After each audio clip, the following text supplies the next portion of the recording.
Jim Ariana. made, Ariana. Oh my God, I saw it. I love it. It's so cute. That's amazing, right? I love my fist. The attention It's so to detail is cool. great. Yeah. Well, thank I you. look badass. Good shit. Well, you guys are badass. I just thank wish you, that Jim. Matt was behind me, so it looked like I was punching up towards him. That is punching up. I'm kidding. I kid. Sorry. It's all good. Well, hi Ariana, and thank you everybody. I appreciate you having me back on, and hi to Rebecca and David, and cheers to you guys. Thank you so much, Jim. Really appreciate it. Good luck on the book. I hope everybody reads it, and I can't wait to read it myself. Thank you so much for coming on. Fuckbillionaires.store. Go check it out. Fuckbillionaires.store. Go get it. Cheers, guys. Thanks again. Thanks to you.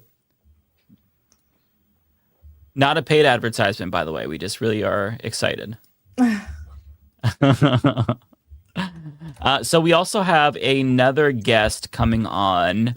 Matt, did you want to introduce this guest? Yeah, sure. Coming on now to join us to talk about Pakistan and Balochistan is a longtime listener of my shows and a longtime listener of many shows, but this is his area of expertise. Eagle Left. Say hello, everyone, to Eagle Left. Hey, how's it going? Good. So it's Ramzan time, so I was just eating this suhoor before you start the fast. That's why I started at 8. I said at 9 instead of 8:30. No, that's fine. No, it's perfect timing. We had a guest earlier, so this works out perfectly. I also want to say that the last time we spoke, I had you on. You probably might have called in to one of my call-in shows, but even then, your hair was nowhere near as long as it is now. Wow, you grew that out, and it's longer than mine, I think. Wow, good for you. I like it. Living a dream. My hair. Yeah, hell yeah. I had to straighten it. Hey, look. I have money before. Oh, you straightened it. I take it for a second. I was about to say, damn, how straight that hair, because I assumed it was natural. But now that I knew you straightened it, no, I take it back. No, I'm joking. So, how you doing, Legal Left? Let's dive right in. I will say I'm not an expert. I'm just someone from the area. I mean, that's an expert, if you ask me. I think people who live in an area certainly have an expertise that, listen, obviously being an academic or whatever, you gain a certain expertise, but someone who is local to the area that they're talking about certainly has an equal amount of expertise. You could say just in a different way. So let's start at the beginning, because when you came on my show, might have been a year or two ago. You gave me like the breakdown of basically what the situation is, what exactly is Balochistan, because I think a lot of people unfortunately don't know the situation. So can you do that for us first to start off? That's what I'm sort of trying to do, is let people know, because when Pakistan was made, that was a time of so-called decolonization. So a lot of new countries were being made, and they just made lines and everything, and didn't consider the different areas and how they interact with each other and everything. That's how you get Kurdistan, which should be like one thing, and it's divided into 3 different countries. And something similar happened to Balochistan, where part of it was in Iran and part of it was in Afghanistan. Now, part of it actually got its independence in March 1947, which is a few months before India and Pakistan got their independence. But what the thinking was that there should only be 2 countries, and India started stomping down on their some independence movements they had, and Pakistan did the same. So in March 1948, I think, March, Pakistan took over Balochistan, it just captured it. It killed the leader and forced so tribal systems have councils called jirgas that force the rest of the council, the jirga, to just say we're part of Pakistan, secede to Pakistan.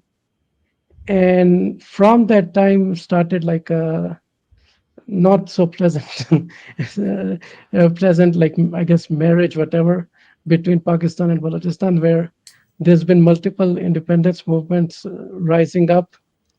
Now, initially, a lot of them were from tribal, like leaders and stuff, and there have been like four or five movements that have risen up, and they've each time they've been squashed. In 2000, in the mid 2000s, they killed us a very popular leader called Nawab Akbar Bukti. Nawab just means like the leader of a tribe. And after that, it's become more, I guess, in a way, cross tribal. So the movement started to be less from like tribal leaders and like these specific tribes to more pan Baloch. And this is the like latest movement where they're stomping down on civil rights leaders and humanitarians and reporters and everything. And because of that, a liberal, like a what do you call a militant group from the Baloch, the BLA, and some other ones have started like a more violent, trying to get a revolution, trying to get freedom from Pakistan. And last time we talked, I was mentioning the something called the Baloch Jati Council (BYC), which was like a more what do you call it? Civil liberation movement. It wasn't militant, and they stamped down on it. So when we were talking, I was saying that there's some hope and everything, and now that hope is sort of gone. Right. And the latest, yeah. And that seems to usually be have, the big mistake of a lot of situations like that, where you have a more peaceful, pragmatic movement that gets violently shut down, and then you're basically opening the door. You're basically telling people that this isn't going to work this way, and so they're next going to obviously think, all right, it's time to up the ante, because that's the only way something's going to happen. And the situation for the normal people in the area who try to just live their lives is that it has the highest rate of poverty in Pakistan, the lowest rate of education, the lowest access to like natural resources, electricity, gas, and everything.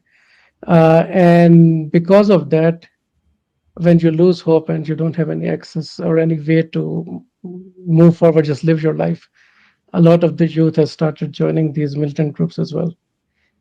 And last month, before like the other news took over the news cycle, there was an attack by the BLA, which is the group, the militant group, in 12 different cities, and they successfully like pushed the army back. And it was like a big blow to the ego of the military, who was saying that they have control and this is just a ragtag group. And now they're saying stuff like, oh, this is funded by India, and the Afghan Taliban are helping it, and stuff like that.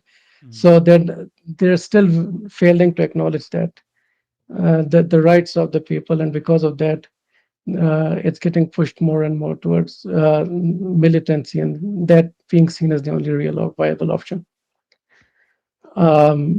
And after that, because of Pakistan and Afghanistan started fighting, and and Pakistan called it an open war or whatever. They love their catchphrases and whatever. Pakistan and Afghanistan have been bombing each other as well, which I don't know if you've read the news on that, but no. So the stuff that happened with in Balochistan was overshadowed by that, and now that's being overshadowed by what's happening in Iran. But yeah, that's the and people don't consider, like, people have different definitions of genocide, but I think that if you're trying to like wipe a culture and trying to make it flat and like say okay, this is just Pakistani, there's no like your own identity doesn't matter. I qualify it as a genocide, even if it's not like what's happening in Israel or what happened in Sri Lanka with the Tamils. And there is risk at some point it becoming that if militancy starts to increase. But so keeping an eye on that for the future is something that people should look out for. There are a lot of groups that don't get their word out, and I'm just trying to do that for my people. Mm-hmm. Yeah, not a lot of people even know about this. I'm completely ignorant to Balochistan and whatnot, but everything that you're saying, as Matt was alluding to, it does line up with like the same things that we see around the world, where you have this occupied people and peaceful resistance is not acceptable. So they resort to more militaristic tactics because that's the only way to actually get their attention.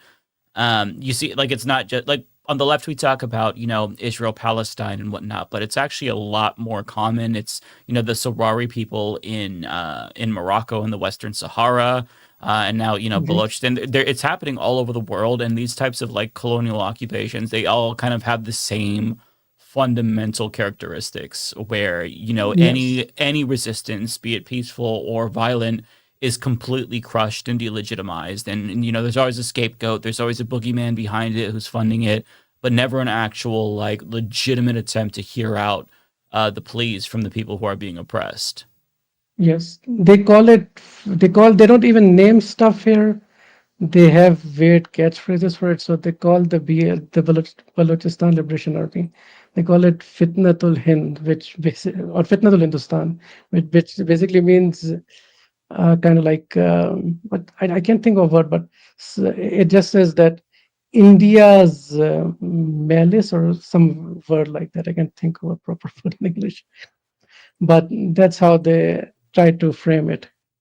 And as if it's like India's doing, even though it's something completely not that. Okay. So in a way, it enables.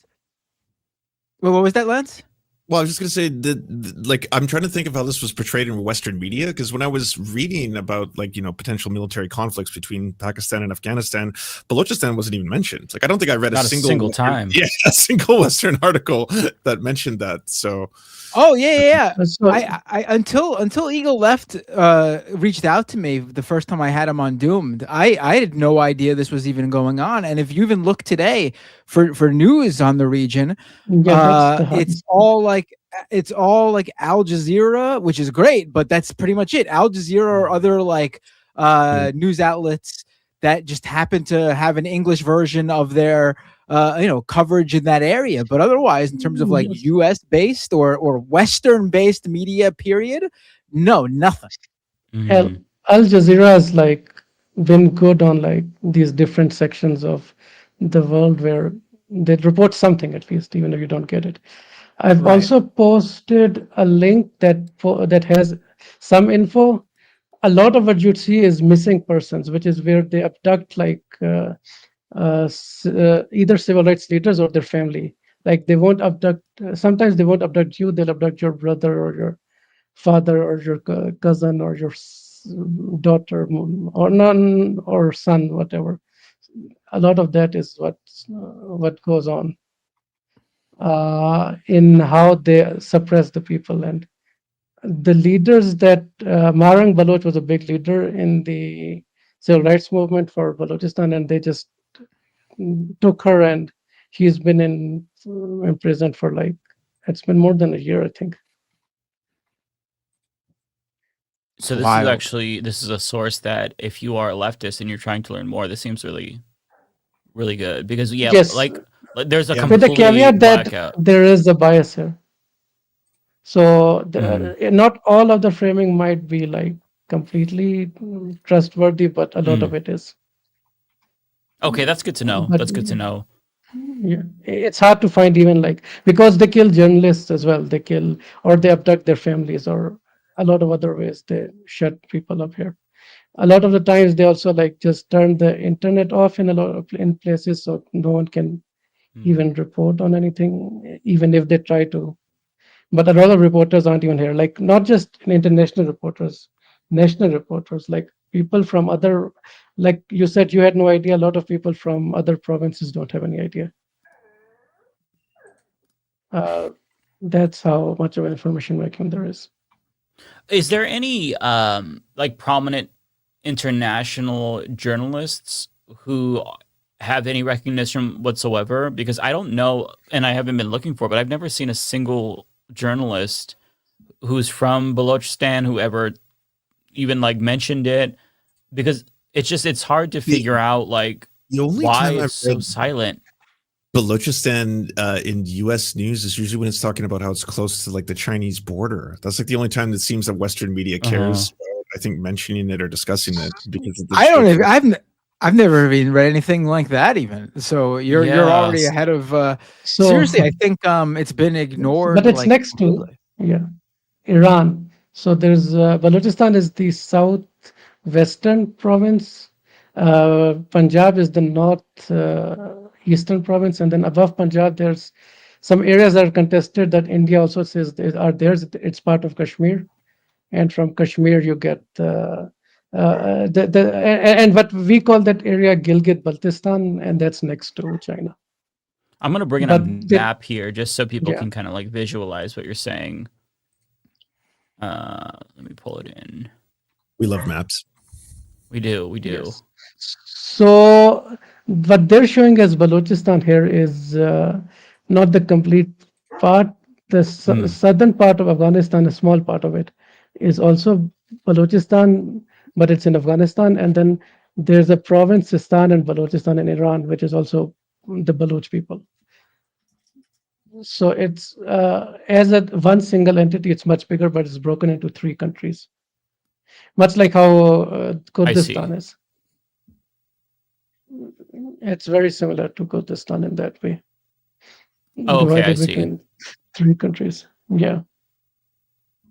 And there are times when Iran is also like sort of oppressive towards their Baloch people. And there are times when the Taliban are not as accommodating, and then there are times where they are accommodating. Like right now, they would be more accommodating because they're fighting Pakistan. And so it's basically they're used as a pawn by the 3 countries that are kind of like overlapping. Wow. With that map up, it made me think this question. How is Balochistan being affected by the current U.S. war with Iran based on, its location? Mm-hmm. I'm so sorry. I'm just gonna jump in here. I'm so sorry.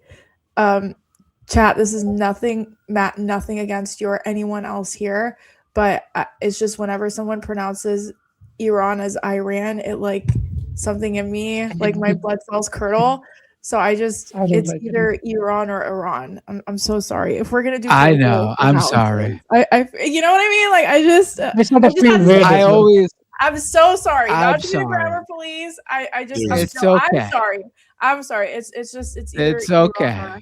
Iran, but grammar police. It's just proper names. Visions of George Bush come into my head. Iran. You got a bomb.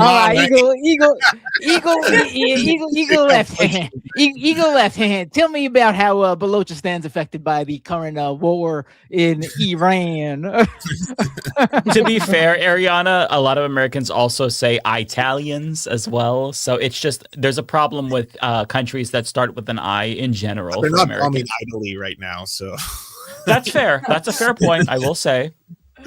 But yeah, it's not just Iran. It's Pakistan and India and some other Asian countries as well, where they're rationing petrol now. They're like reduce the amount of petrol that some government agencies get, because there's a lot of that as well.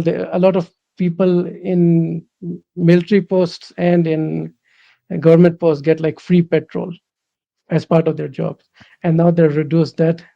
That's another aspect of like exploitation entirely. But I think India has done that as well, where they're rationing, and universities have either closed or gone online for a bit. Schools have closed or gone online for a bit. So they're rationing. And there is a porous border between Iran and Balochistan, and stuff does come through, but I don't believe that petrol is coming through that way. But petrol does come through.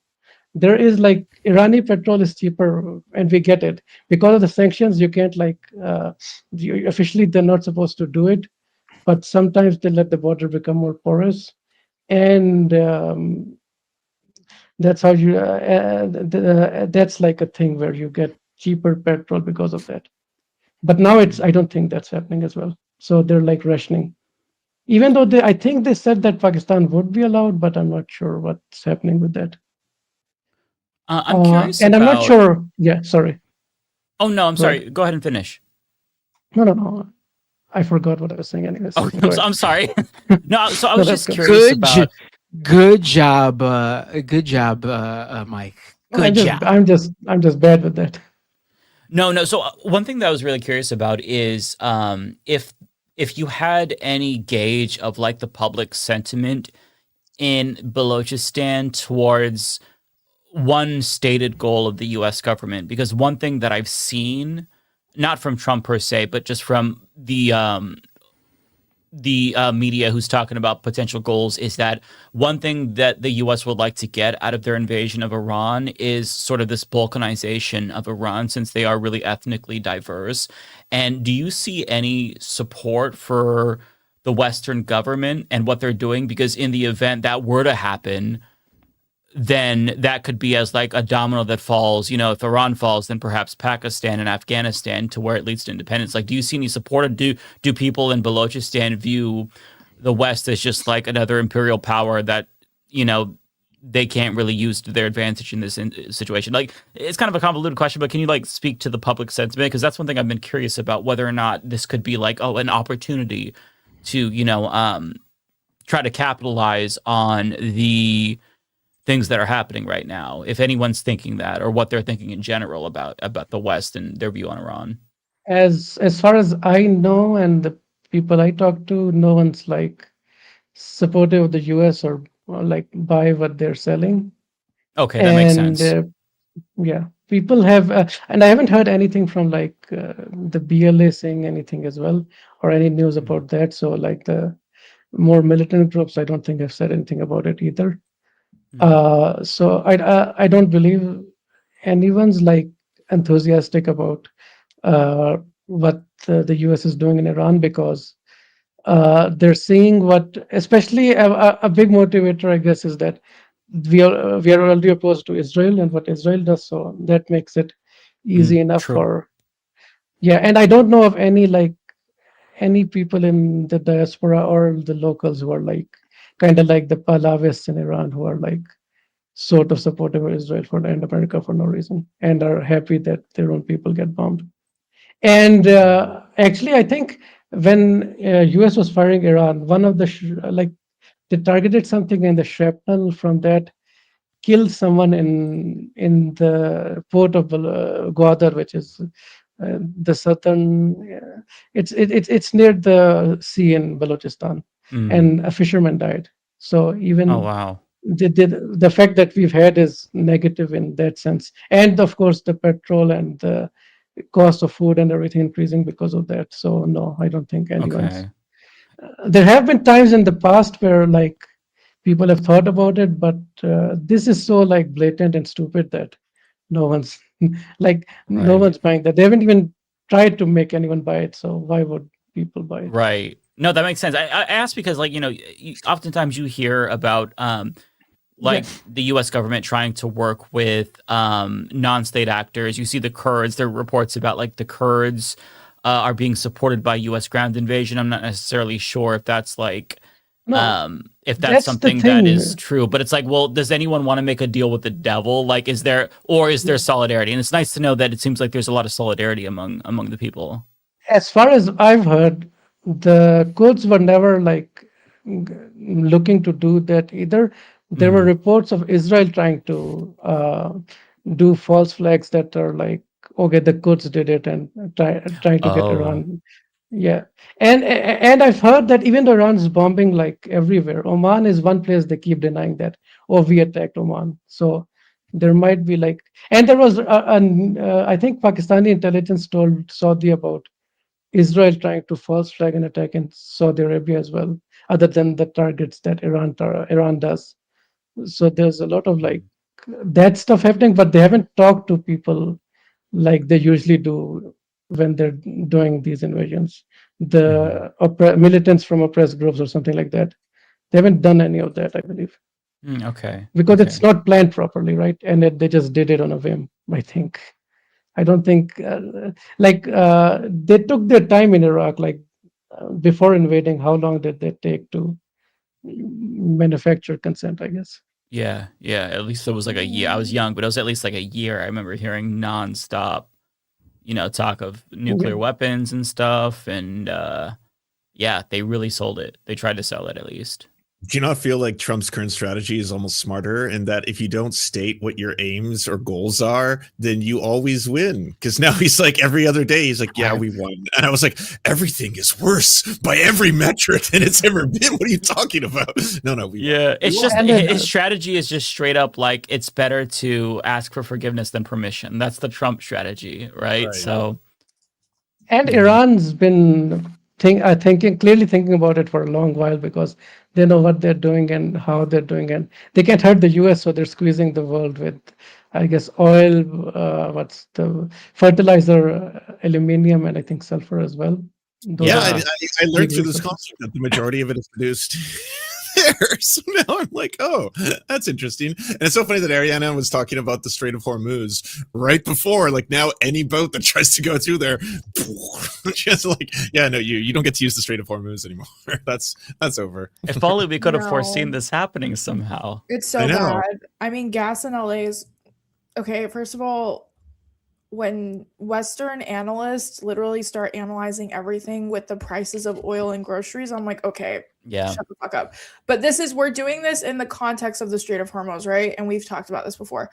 But they literally, Iran blasted an oil tanker last night in the middle of the Strait of Hormuz.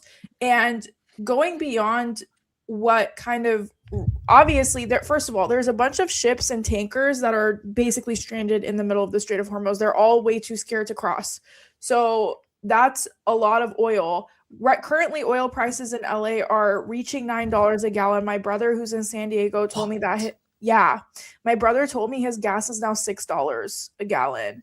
And he was like, I'm literally just trying to survive at this point. And I was like, what the hell, right? Gas in New York City is above $5 now.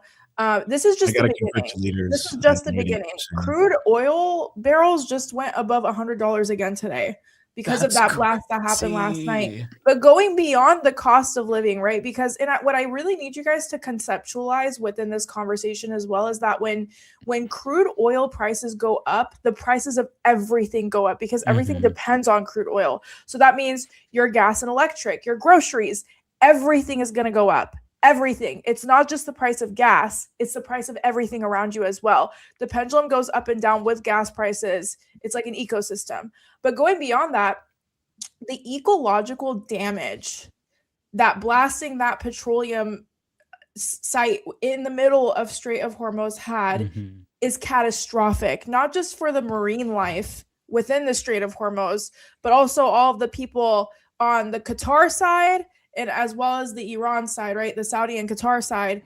And then you're talking about Oman, Yemen, and then is it Oman? Yeah, it's Oman and another country. But I have to, sorry, my geography is a little off now.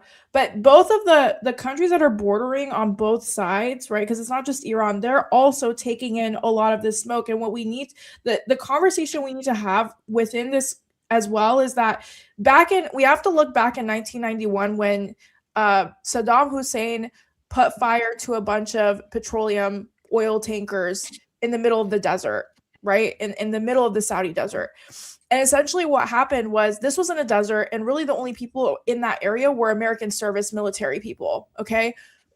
25% of our military men who served in the Iraq war came back and they got diagnosed with something called the Gulf War illness. The Gulf War illness is a debilitating lifelong illness that has a slew of issues. Everything from brain fog, constant migraines. You're basically disabled, you're permanently disabled. It's an extremely hard illness to live with, and then sometimes, in some cases, it turns into very rare and very hard to treat cancer, like random stage 4 colon cancer. Usually it manifests in the lungs, though. And so the difference between 1991 and Saddam Hussein's egregious act in doing that was that most of the people in that area were servicemen, and this was in the middle of the desert. We're talking about 90 million people in Iran inhaling this smoke, 10 million of them who were just in Tehran who had acid rain, right? Mm-hmm. There's so many different conversations that goes into the Strait of Hormuz and so many different layers, but no, we're cooked. Like I usually don't do news coverage because I feel like a lot of people do that. But when we're talking about the prices of crude oil, it's just the beginning. It's literally just the beginning. And they're all stuck there. They can't move. Like, we're gonna see the repercussions of this in the next couple of weeks. And what happens with these oil, like they blew up in Iran, is that same the winds take it towards Afghanistan, Pakistan, and Western China. Is it Tajikistan or Turkmenistan? I think it's Tajikistan as well. So the stuff that's happening, the winds are taking it towards the different directions and affecting countries that aren't involved in the war either. I War didn't as think well. about that. Yeah, it's and just I wanted to bring up another map, Strait of Hormuz, because this is a very tiny little piece on the map. Like you could fucking swim across the Strait of Hormuz almost. Like, it's so small. And so you said it was blown up in the Strait of Hormuz, and then the wind is going to take it. It's just Because it just depends. That's how usually we get rain as well as rains from Iran. Yeah. Bring rain towards like the western part of Pakistan and the northern Afghanistan as a whole, basically. Yeah, it's 30 kilometers, somebody said in the chat. The Strait of Hormuz is so small. If you can zoom into that, you'll see. Essentially, if Iran decides to drown or just put a ship horizontally in the Strait of Hormuz and just block it, no one's going to go in and out. That's how small it is. It's extremely small, extremely small. You can take a big ship and just plop it there and completely block the passage. And they just blew up multiple ships that were trying to pass. They're not fucking around. So also, Wall Street Journal and Financial Times just put out a report saying that the IRGC is very much still intact. So right, I saw that. Mm-hmm. And then, another senator from Connecticut came out of a classified meeting about Iran with, it was like a briefing. Turns out the president has absolutely no freaking plan when it comes to toppling the regime. He doesn't know what the hell is the next move. He doesn't have any plans for reopening the Strait of Hormuz whatsoever. This is all just bombs and vibes at this point. Mm-hmm. There's no strategy. There's no long-term strategy. And then we just saw that he lied about how many military servicemen were injured and killed as well. Reuters came out with a report, said that there aren't 7 military men that are injured. There's actually 150. And then 30 minutes later, the Pentagon said, yes, it's 140. So if there's 140... I didn't hear that. Yeah, that came out last week. Wow. So Donald Trump is lying about the number of injured American military servicemen. Usually the amount of people injured is way more than the amount of people killed. So what's the real number of the amount of people killed? Is it really 8? Or is it more, given that you just lied about how many people were just injured? Mm-hmm. So there's just so many elements of this that, you know what I mean? It's just starting to look like more and more of a shit show. And this is not one of those things that Trump can just walk away from. You don't just walk away from something like this. I mean, we saw how long the Afghanistan pullout took us, right? You don't just walk away from wars. Like, it's extremely hard to just walk away from a shitstorm you start. And Iran wants to do maximum damage because they're like, you can't just keep attacking us every other year. So they've basically said we're gonna make you suffer, and you need to give us. I think there were 3 demands. I don't remember the third one, but one was paying us reparations for all the damage you caused, and something actual and physical to guarantee that you won't just do this again if it stops now. Mm-hmm. And I think another aspect is GCC countries are arresting people who make videos of the attacks by Iran. So we don't even know what the actual damage in the different countries is, like Saudi Arabia and Bahrain and all the rest. That's a great Plus, point. there are protests in Bahrain, so there might we know about that. Like the government, I think, is Sunni, and there's a lot of Shia people. So there might be like some sort of revolution in Bahrain as well. So a lot of stuff's happening that gets, I guess, underreported, and the focus is mostly on oil right now. But still, a lot of stuff's happening in that area. And we don't know Plus really the Pakistan, yeah. Right, we don't know the extent of the damage in Tel Aviv as well because the Israeli government has had a media blackout. There was one video that I saw that showed like a block just like fucking blown to smithereens. So like Iran is exacting a toll, and it's hurting. And in the United States, you see them projecting strength, but I don't think anybody is really falling for it because they all know that it's a facade. Like Trump had no idea what he was getting himself into, and it shows, and we're all going to pay the price because of it. Not just like Americans, but Iranians, people in GCC countries. It is such a clusterfuck, and I don't even know. It's hard to figure out like where we're going to be a week or 2 weeks from now because it's already been such a disaster. But Trump is one of these people where he is never going to want to back down or admit that he was weak. So he's trying to find some win. And if he can't get a win, he's going to get more desperate. And just to kind of like expand on that, last week, I'm trying to keep my news articles in order. Last week, he launched a special military operation in Ecuador. And then earlier this week, he basically threatened all Latin American countries.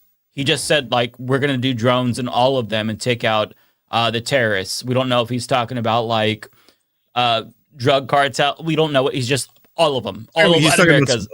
He's talking about fishermen, civilians, people just going about their day. Which he just killed more civilian fishermen, presumably civilian fishermen today. So, like, my fear is that, like, the worse that this gets for Donald Trump, and I've said this before, I don't want to sound like a broken record or like, concern troll or fearmonger, but, like, the worse that it goes for him, the worse he's going to be, the more unhinged he's going to become. And that's one thing that really worries me because, like, it's almost like the media to some extent has to play into his delusions. Otherwise, if he thinks that he looks weak, then he's going to do something to show how strong he is, which is scary because, like, that's what happens when you deal with a complete fucking unhinged lunatic who doesn't have any core beliefs. It's just what's going to make me look good and get me more rich. And this does neither for him. I mean, yeah. I don't know what to say at this point because so many political analysts have been saying over the course of decades that the Islamic Republic is not a country that you can just, it's not a government that you can just get rid of. Mm-hmm. Like, we're talking about a government that runs like the cartel. Every single street is designed to keep that government in, from high-tech military grade surveillance, AI. They track everyone's phones. I've lived there. It's not a country that it's not a government that you can just overthrow. You can't just get on a camera and mobilize. You can't, it's not that kind of a place, right?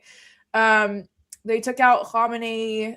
Now they put up his son. I don't know if you guys saw, then the government put up this cardboard of the new supreme leader. And did you guys see that? Cardboard, no. I saw his acceptance rally and speech. I watched that. No, he's apparently in the ICU. Reportedly, I don't know what the fuck's true or not. Yeah, I saw that, but I wasn't sure if it was Western propaganda. Yeah, so Khamenei got injured, right? And then because he got injured, they're saying that it might be a double. Is that the conspiracy? I don't know. I mean, okay, so they basically wiped out his dad. They wiped out his wife. I think one of his nieces or nephews got wiped out too. It was like a toddler.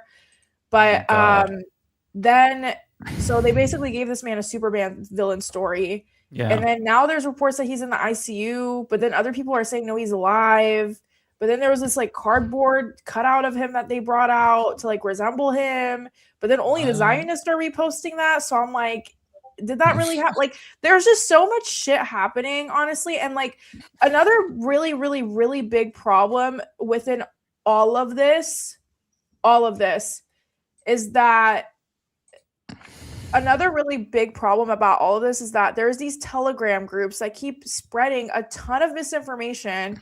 It's all against the government, all of it, but none of it's verified. Like when the elementary school got blasted, all of these Zionist Iranian creators were like, "Oh, it was an IRGC misfire."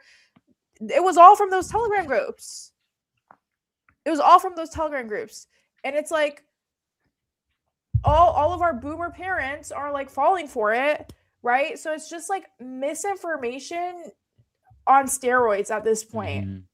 So whenever I read something, I don't even know. Like I literally give it a week because I'm like, I don't know. Yeah. I don't know what is from a Telegram group, what's not. I mean, you know, it's hard to get reliable, objective information during a war, especially from the West, where everything that we get is just straight up stenography from the Pentagon and the White House. They just like report verbatim what the fuck, Pete Kegsbreath and Donald Trump says when you can't take them at their word. Like, I feel like by now we should know that you can't take the government at their word. It's like reporting what a cop said. Oh, well, a cop claimed this. Oh, well, like that means nothing. Like my fart is more truthful than what a cop or an ICE agent says. Like, why are we listening? Bad example, but why are we listening to what they say? So it's just, yeah, like you said, Ariana, I'm having that problem as well. It's really kind of made me more apprehensive about reporting on Iran, specifically like actual details of the war, because you just don't fucking know what's real and what isn't real. And one thing that I think has really changed since the genocide began in Gaza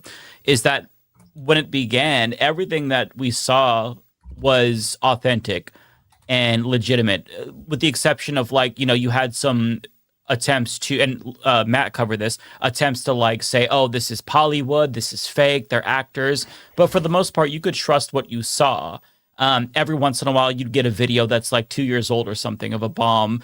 But for the most part, it was much easier to trust your own eyes. This time with AI, I don't trust that governments wouldn't nefariously use AI to generate something. I don't trust that people, commentators, podcasters wouldn't do that. So like there's an extra layer of like concern that you have to have when you're trying to find truth about war. It's already difficult to report about war. It's difficult to take anything as truth. You have to take everything with a grain of salt. But now with AI, there's like an extra layer of complexity to it that makes it so hard to discern fact from fiction. It's really a struggle. Yeah, it's rough. It's really, really, really rough, especially with the rise of AI. I'm like, which video is real, which is not. I mean, like I saw some videos of Tel Aviv getting blasted, but then I was like, this has to be AI. Like, I don't know. You know what I mean? Mm-hmm. It's like, who do I ask if it's real? AI? Because then only the AI detectors can tell if it's AI or not. And I'm like, I don't. And those are often wrong, or they give you different results if you run the same video through multiple times. Oh, really? Did y'all see that when the U.S. was illegally bombing Caracas and capturing Maduro, there was all these AI videos that were coming out at the time of like Venezuelans crying, being like, right. "Oh, yes." All of them were fake. Like CoffeeZilla just put out a video showing that like he thought one or two of them would turn out to be fake. They were all fake. There were no videos of crying Venezuelans who were on their knees saying praise Trump. That was all AI. Yeah. And I was like, wow, it's funny to hear all of them. Like 1, 2, sure, but that's wild. And you can spot some of them. The Caracas one with the older lady crying, you saw people in the background.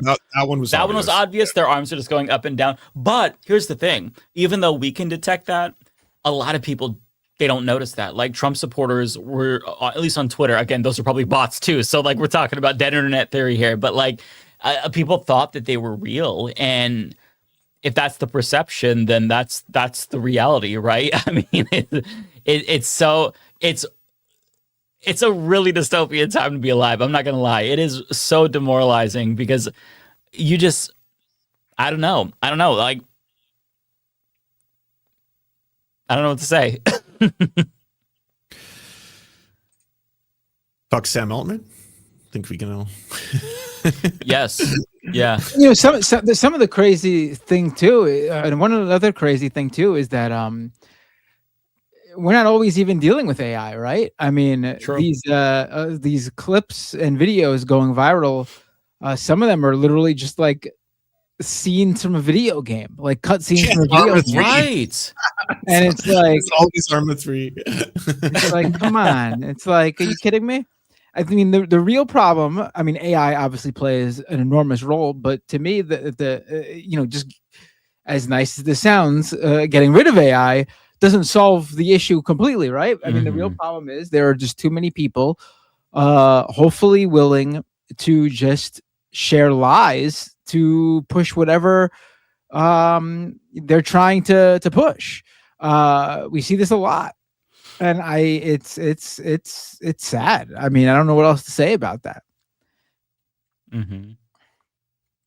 Because there's a gross perverse incentive, especially on Twitter, to where it doesn't matter what you post, if it's true or false. What matters is you get the most eyeballs. That's how you monetize it, right? So if you can manufacture some fake shit and it goes viral, that's how you get paid. Sometimes the truth is more boring than a lie, so they push bullshit. I don't know. It's really, we've had this conversation before. It just is really hard to process information in this media environment, especially when so many people are like media illiterate. And like, if you think like the average American doesn't even have half the media literacy that everybody watching has, right? So if that's the case, then when they go on the internet, the shit that they see is crazy. Like, just log on Facebook. I mean, the AI is not even trying there. You could have like Yoshi fucking dropping a bomb on some country and they think it's real. Yoshi from Mario, like that character. It's I don't know, man. We're kind of doomed as a species if we don't do something about this. You don't know about WhatsApp.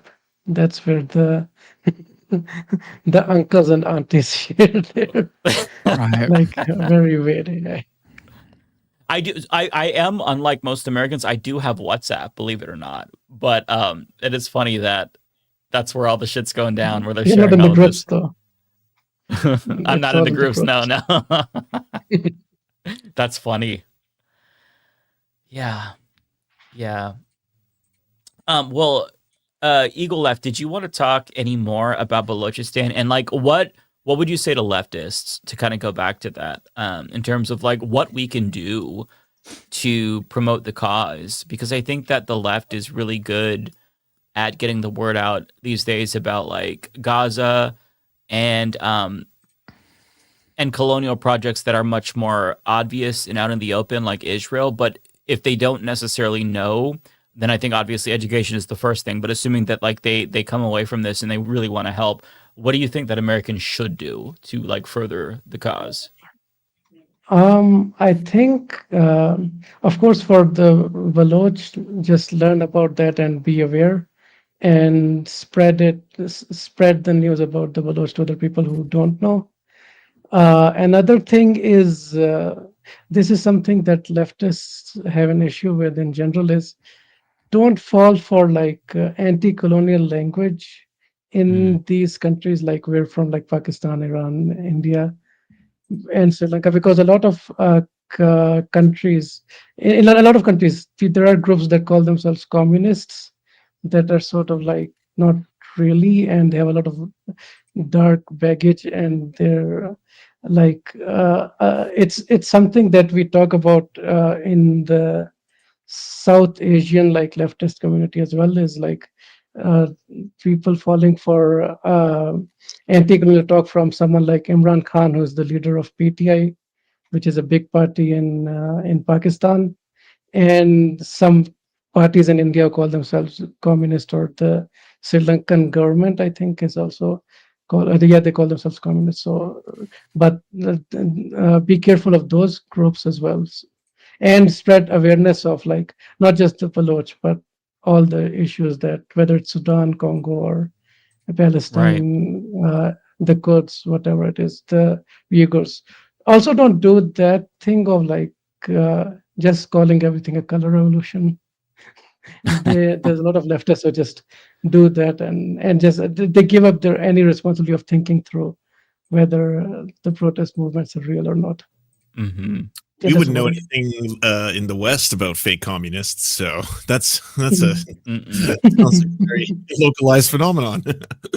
Yeah, but that's the issue. It's like you can identify tankies and campists and people who call themselves leftists, but then support as things that Russia or China do. But then you can't identify it when it's in China or in Asia or Africa.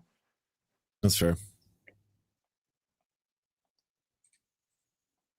Yeah, well, that's about it. it was great to have you on. I really appreciate it. You not only taught us a lot about what's going on in Pakistan and what's with Balochistan, but it totally, I feel like the conversation expanded into something even broader, which was really interesting to listen to and discuss. Thank you for having me. How's your father doing, Matt, by the way? He's still in rehab, and he's we're taking it one day. We're taking it one day at a time. It's some days things look good, some days are more difficult than others. So we're just taking it one day at a time. But right now he's doing okay. Inshallah, he recovers well.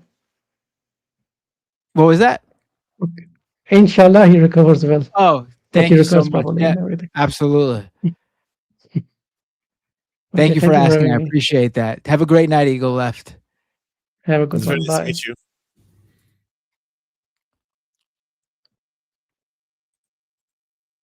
All right. Before we close the show out, Ariana, I was going to ask, did you see the viral clip that shocked the internet from Vancouver, my hometown, and the protests that took place here?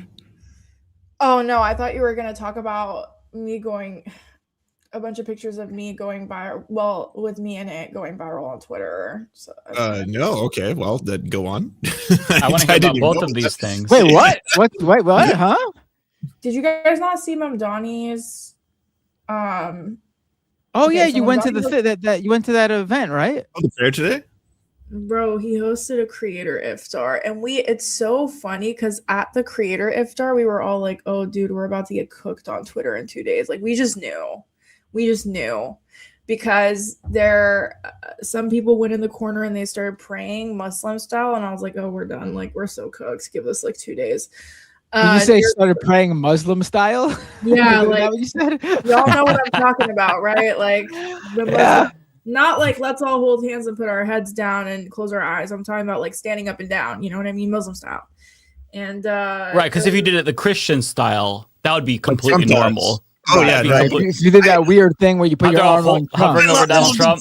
I love the blob effect that all the Christians do, where you all have to touch each other to get the power from Trump. So they all have to like connect like Legos. It's so funny. That's normal. Okay, we don't condone the weird prayer that Muslim do. The Christian prayer, that's the normal one. Okay, so continue.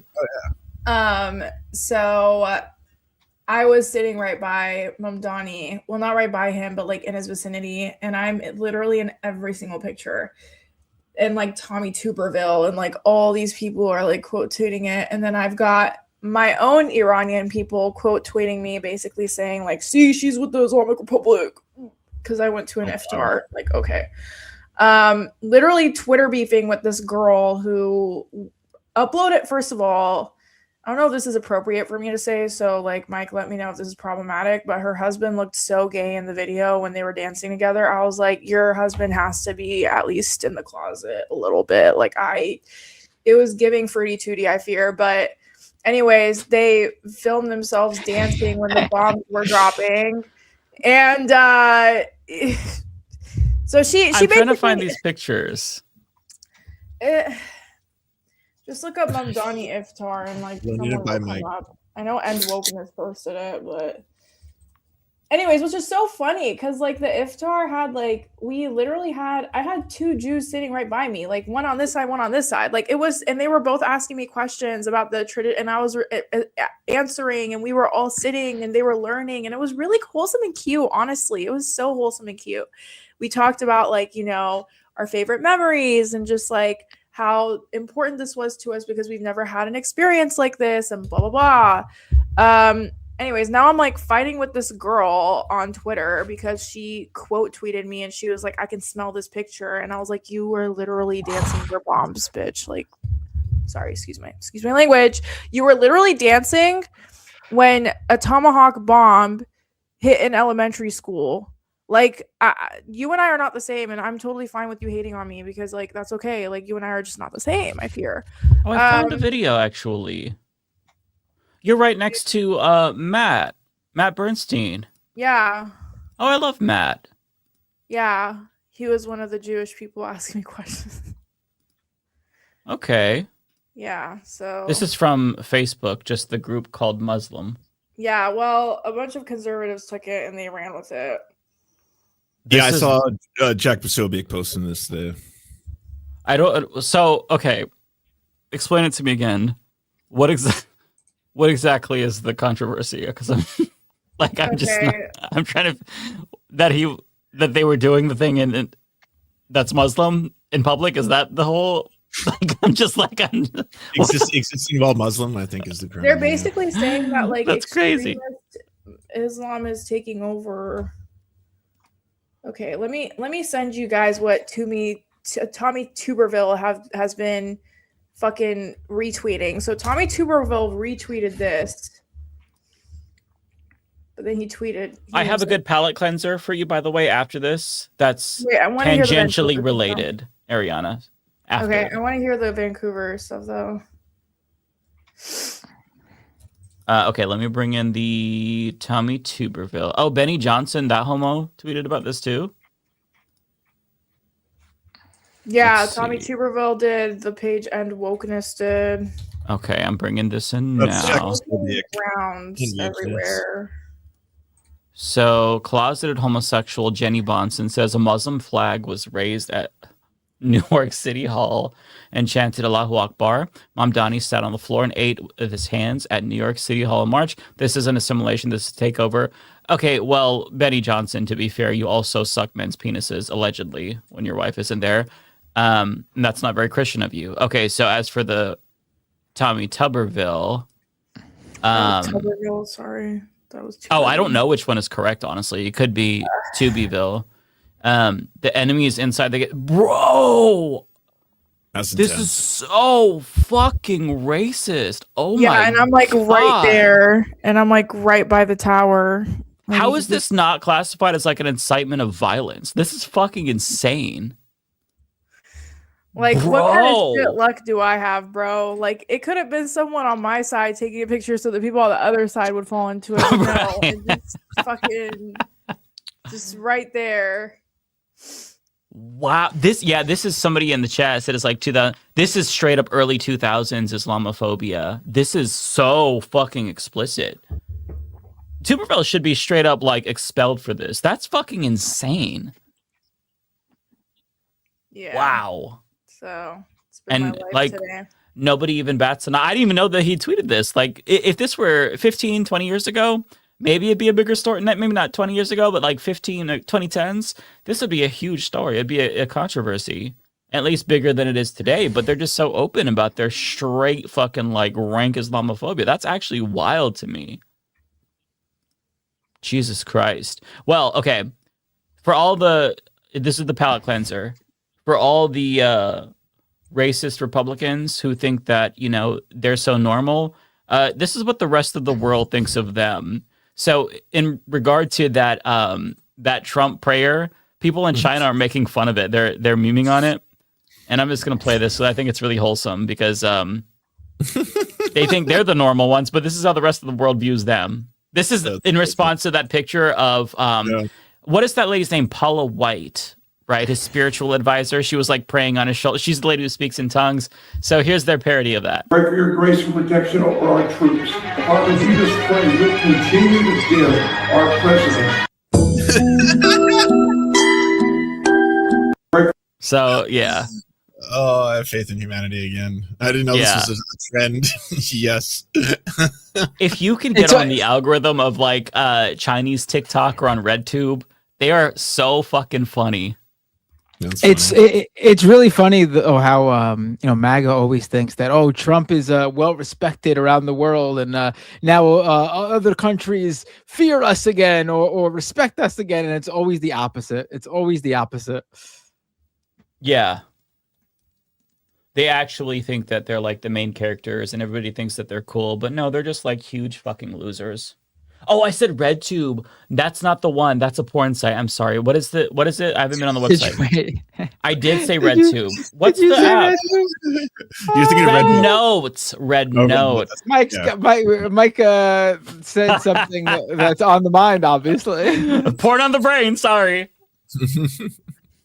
That's amazing. I'm glad that chatter caught that, because a bunch of people would have went on like RedTube, like, oh, where's these parodies here? No, I mean, I didn't catch it because I just wasn't listening. Well, fair enough. But I think most people would have been like, wait a minute, RedTube. Oh, that's so funny. No, I wasn't thinking about porn. If I would have mentioned X Hamster or something. Oh, that's the one for you? That's the best one for sure. You're all giving your money to Quebec. That's where they're all based. Okay, Lance, we need your story now. Oh, I don't have a story. I was just bringing up that because it went so viral. There was massive protests over the weekend in Canada, in Toronto and Vancouver, and those were the clips. If you saw viral clips of massive pro-Trump rallies, that feature like lots of people from the Iranian diaspora, cheering Trump and stuff. That was Vancouver, Canada. That was my backyard. And then I guess the only good thing I can say from that is that the response from the left in this country was not the same response you'd get from the right, which was like, get out of our country, you need to leave, or anything like that. Like, it was pretty universally like, immigrants, refugees, or people who've immigrated here have every right to be citizens like anyone else. That the kind of universal. And then after that, I would be like, as a Canadian citizen, I just got to say that this is deeply embarrassing for the rest of you to be doing this. But there was there was YMCA dances. There was thousands and thousands of people there was Israel flags everywhere. There was US flags everywhere. There was Trump costumes. They were chanting, "Thank you, Trump." That's the viral clip that went on the internet. It was. Thank you, Trump. Thank you for bombing our country. We love it. We love our home, and thank you for bombing. I just can't. That mentality is crazy to me. That's crazy. Yeah, I understand not liking the government, but like.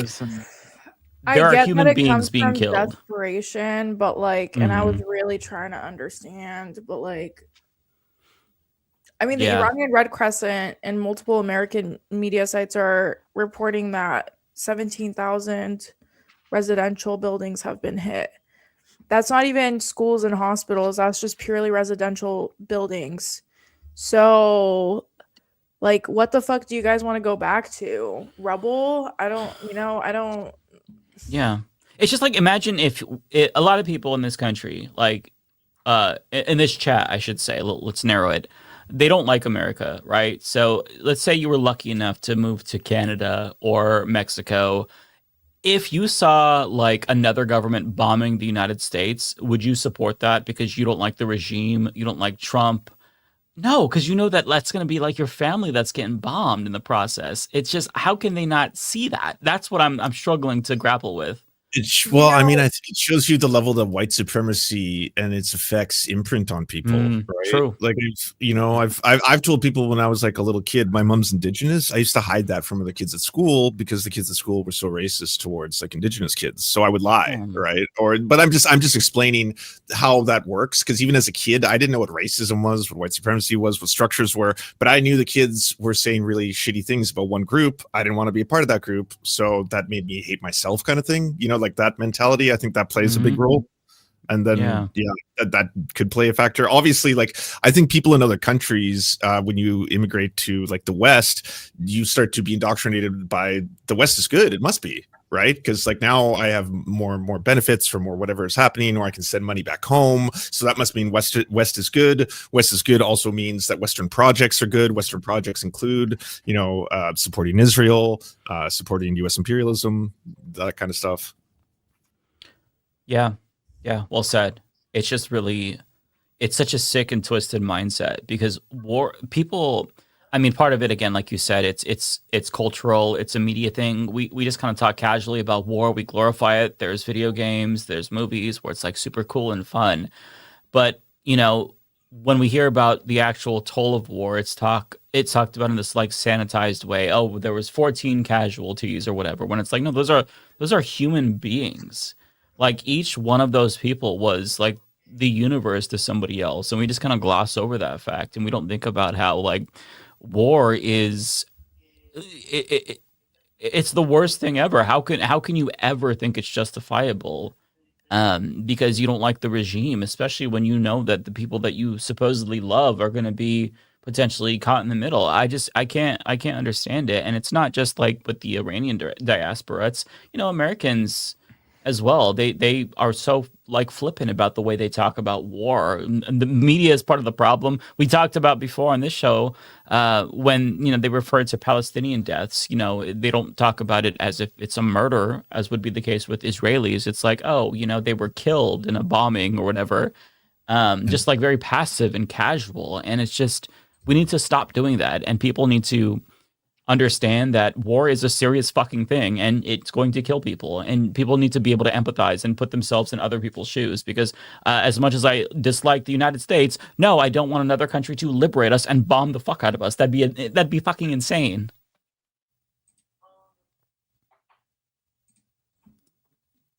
Super chats?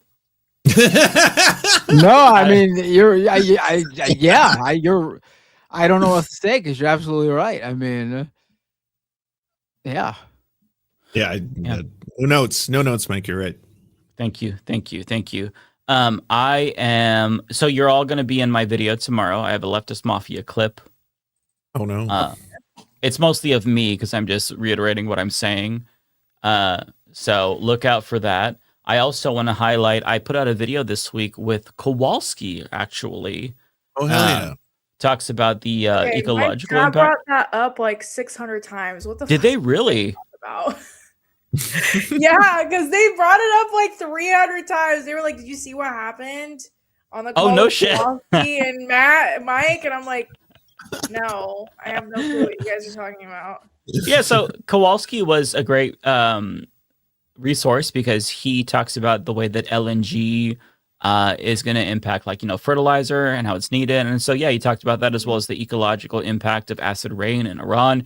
Really, really good interview. Highly encourage everybody to go and watch that. I have the full interview up for patrons and YouTube members. But yeah, go check that out. It's good stuff. Kowalski crushed it. Oh, yeah. I believe it. Good job, Kowalski. Alrighty. So, do we want to start? You could go awooga, Ariana. It's okay. Listen, I'm gonna have your fun with that one. I think that's one of my favorite moments in the history of the show, was your and Rebecca's reaction when Kowalski was on screen the first time. Listen, a fine man is a fine man. Like, but then again, I don't want to like objectify him, because sorry, Kowalski, I'm talking about you like you're not here. I don't want to objectify him, because imagine if me and Rebecca and I were men and a woman came on and we're like, you know what I mean? Like, so I see the double standard and I recognize it. I honestly don't think it's a. Well, you're allowed to, as long as we're under patriarchy, right? Until we abolish patriarchy, there's no double standards. There's just people reflecting. Yeah. I do think there was a fun and non-disturbing way that you and Rebecca did it, which made it okay. Obviously. Yeah, you guys weren't like perverts. Cute. Yeah, you weren't perverts. Yeah, it was. Yeah, it was funny, and I thought it was great. My biggest fear is being a pervert, so that was not my goal. But no, it did not come off that way.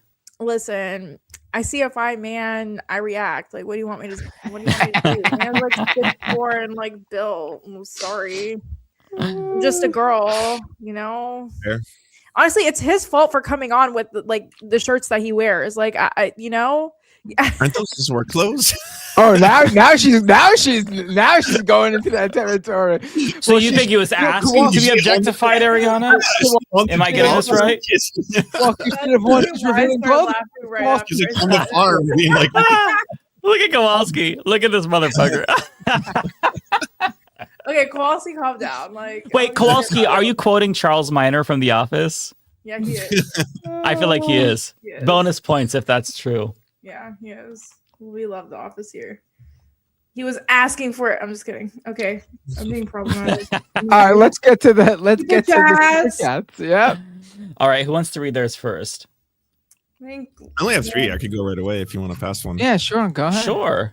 Tokyo Hands with the 1,000 yen. Thank you so much, Lance. You really need to break down the cost of the war in terms Americans can understand. They don't understand the hungry children or student loan debt or whatever. How many Nacho Belgrandes is that? I did not calculate. I put it into Nussies and Mike was on board. So Yeah, I understood the Nussie reference completely. Yeah, and then he said we should stop the war. It worked. I did the Lord's work. Omega Star, thank you so much for being a member with the message boop. Thank you. Looney Tunes, Lance, do you plan to stream on Easter? I don't know when day it is. It's April 5th. It's early this year. You better not, Lance. That's the Lord's Day. Is that a that's on a Sunday? I'm probably not. I don't normally stream on Sundays, but if the people want it, I'll because he observes the Lord's Day. Yeah, right, Lance. Exactly. Tokyo Hands with the other 500 yen. After some research, I've calculated the war in Iran has cost 3.43 billion Nacho Belgrandes. I hope this clarifies things for Americans. There you go, America. You can have the war or 3.43 billion Nacho Belgrandes. Choose wisely. Look, I fuck with Taco Bell hard. So I'll go with the Nacho Belgrandes for sure. Make it quesaritos. I gotta be honest. I feel like the quality of Taco Bell has gone down in recent years. I used to love Taco Bell. Now, not so much. It depends on your Taco Bell, right? Because the Taco Bell that I used to go to all the time was awesome, but then they decided to just have like only 50% of the staff there, and so they just can't do what they used to because they didn't want to pay for labor. So the quality went down as a result, and I stopped going to Taco Bell. It's not the workers' fault; it's the owner's fault. This is going back decades now, but for me, the fall of Taco Bell began when they stopped. This makes no sense. How do you have a Mexican food or tacos without this product? When they stopped serving salsa, I don't understand how that's a thing that you don't have. Because they do have their hot sauce, to be fair. But yeah, I agree salsa. with you. That's not salsa. I agree. Mm-hmm. Taco Del Mar is great. They have great salsa and queso. Do you like Taco Del Mar? There's none around here, or at least that I know of. There was some Moe's. You familiar with that one? And again, not super close around here, but I went to some of them. Moe's. They were good. I don't know if they're still around, but they were good, and they had salsa. I haven't eaten Taco Bell in a long time, not only because the quality went down, but because there's some really, really, really good Mexican and El Salvadoran food carts that I fuck with hard. So, I mean, why would I not go for the real thing? I was going to say at a certain point it would need to be said, but yeah, for sure. I haven't gotten fast food in a very, very long time. I'm not. I just don't want it to blow up my pussy. Like I'm not. It's principled also. I don't want to support them, but like that shit just fucks you up. Sorry for the visual. No worries. Ryan Snowden, 1. Thank you for the $5. I love the opening montage, specifically the part where Binder is the chosen one from Kung Pao Enter the Fist. Shame they never made a sequel. Old Man in Philly, thank you for the other $5. After seeing the new Leftist Mafia drawing, you might be a natural for the next movie version of the Joker. Keep smiling. It makes the right people nervous. I appreciate that. That's very kind of you. That seems like a diss. What? They said that you have the smile of the Joker? It was a compliment insult. Is that what they're called? I appreciate it. Hey, listen, watch it, okay? Lance has a beautiful smile. Oh, thank you. And no homo, Lance. No homo. Oh no! Thank fuck. Oh, that was close. Of course. I was worried for a second there. They insult you all lob at us sometimes. I swear to God. Dexter Splunky, thank you for the gift to the sub. Zachap, thank you for the raid. Everyone go to twitch.tv/Zachap. Give Zachap a follow back. Lisa's learning, thank you as well. It's Who Cares, thank you for the prime. Take it away, whoever is next. Oh my God. I got to point this out. Chris, this is amazing. If you could put this on like one of those quotes, like with the black and white where I'm like serious, That'd be amazing if anybody wants to do that. I'll retweet it. That'd be funny. It's more like I don't want to eat fast food because it fucks up my pussy, or I don't remember what I said, but like if you all want to, that'd be beautiful. Oh. Yeah, I mean everybody. It happens to everybody. Like I don't think it's fit for human consumption. Maybe I have a sensitive stomach, but like fast food is a motherfucker. All right. Hard hitting issues, correct. I was like, what is the show? God, I'm so unserious. Okay. Ariana, did you want to go next? I'll pull up your super chats. The first one I think is from Unknown, right? Is that correct? That's the first one I'm seeing for you. Sorry, I put myself on mute. Oh no, you're good. You're yes, good. it is on Unknown. Please ask Lance about Shapiro and his eyebrows. What is going on with that? I heard about this. Right. Wait, I didn't get to watch Lance's full video yet. I only saw the first like 5 minutes and I liked it, but I didn't get to finish it. It's really easy. I on Thursday fell for a parody account, and the parody account uploads videos of right wingers, and it doesn't label it as AI or parody. It just says like, here's a clip of Ben Shapiro talking shit about Tucker Carlson. Okay. And while I was watching it, I noticed that Ben Shapiro's eyebrows were enormous in the clip, and I was like, oh my God. So I took a screenshot of it and then posted it to all my socials, like somebody wanted gender affirming care, kind of thing. And then like 10 minutes later, I was just like going about my day, got back to my phone, and like 2 or 3 replies were already like, oh, this is a fake account, this isn't real. I was like, oh, okay. I deleted it and didn't think about it again. And I woke up the next morning to the Majority Report doing a news story segment on it. Oh no! Yeah, granted, it was in the fun half, but then I went on and I looked at all of these like Twitter, big lefty Twitter accounts that had the screenshot that I had taken the night before and deleted. It was in the Daily Dot. It was like the big like, yeah. So that was my screenshot going over all of the internet right now. What have you done? What have you done? I know. So I publicly apologized. I said I shared fake news. I was wrong. Ben Shapiro did not comically enlarge his eyebrows. That is not true. And also, wait, I don't get that either. How would that be gender affirming care? Is that a thing? Men want wide eyebrows? I didn't know that. I mean, there's a variety of things. I want wide eyebrows. The bigger, the more manly. It's like a beard, but for your eyes. Are you serious? That's a thing? The wider the eyebrows, the more manly. Oh, you Matt, are? let me just say, it's huge in the gay community. It's like, are you being serious? the bigger. Are you being serious? It's proportional to penis size. That's well known. Yeah, I don't know what's happening in the gay community. I'm a boomer. I'm just I'm just kidding. As far as I know, I've never heard of that before, but okay. No, I saw, hang on, let me scoot my chair. I saw a bunch of people sharing videos of him with like comically large eyebrows, but I just thought everybody was like memeing. People actually thought he got enlarged eyebrows. That's so much funnier. For real? Yeah, I straight up dead ass fucking thought everybody was just joking. They actually thought, bro, his eyebrows were massive. How could they think that was real?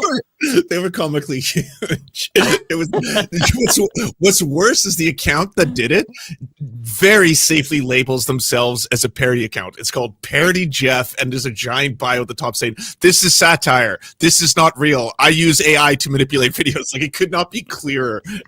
and still, and Lance was like, "Oh, look at this, everyone." Yeah, like, dunk on Ben. I got him. This is embarrassing. That's for you. amazing. Yeah. That's pretty funny. That's pretty funny. That really is a great story. I gotta watch your video, Lance. I saw it and I was like, oh my God. I didn't have time to finish it though. Well, it's mostly me apologizing and being like, this isn't real. Stop falling for fake news. We love it. Okay. Even if the US under Trump holds presidential elections, they won't honor the result, especially if a progressive like AOC wins? ? Honestly, I don't know, but there are like pretty ironclad laws that you can't be a president for 3 terms. So I don't know what the logistics of it would look like, but I feel like, I don't know, unless he does like a White House takeover or something, we'll see. I mean, they'll certainly try some sort of fuckery. It's just a matter of whether or not it's going to hold. Right. We'll find out, though. It's going to be a show, so grab some popcorn and maybe a diaper, because it's going to be a clencher. No, actually. Old man in Philly, thank you so much for the $5. Hey, did you see Kowalski on Mike's show? Kind of hoping Mike remembered to give you his number. What's going on? Oh, what's going on? I don't have Kowalski's number, and I did You don't have my legitimately number bring either. Kowalski on to talk about policy and not to try to get Set us him up. to fall in love with my niece Ariana. Chat, shocker. I actually have Kowalski's number. We're friends, okay? This is we're cool. We're good. We're friends. I promise. But no, we're cool. We talk every now and then. Any updates with your family in Iran? Honestly, no. One of my cousins was finally able to connect, and she was just like, "Hey, I'm alive. Gotta go." And I was like, "Okay." Damn. That's good at least. Yeah. That's like a scary update where it's like, okay, you're alive, but you got to go. Damn, that's Yeah, like I don't know what. Like I said, we're not really gonna know what's going on until they turn on the internet again. So we'll see. But thank you so much for the $5. I appreciate it. Andre Morton, thank you so much for the $5. Ignore the haters. Keep speaking truth to power. I appreciate you. Thank you so much for the $5. Nintendo Gaming Channel, thank you so much for the $6. Last week I asked everyone favorite genres such as horror, fantasy, action, romance, not actually TV shows. Horror, fantasy. I think my favorite genre, I love propaganda. Okay, sue me. I love stories about FBI agents like saving a girl and then falling in love with them. Okay, I think it's peak brain rot. I also love reality too. Lance, I know you're judging me. I'm sorry. At least I'm admitting it. I didn't say shit. Admitting it. No, we saw your face. At least I'm admitting it. At least I'm real. Well, what kind of reality TV do you like? 90 Day Fiance. Oh, I like that sometimes. That's really good brain rot. You've revealed that, yeah. Yeah. What's that guy with who doesn't have a neck? I can't remember his name. Yeah, Ed. Big Ed. Ed. Yeah, I watched his season. I thought that was interesting.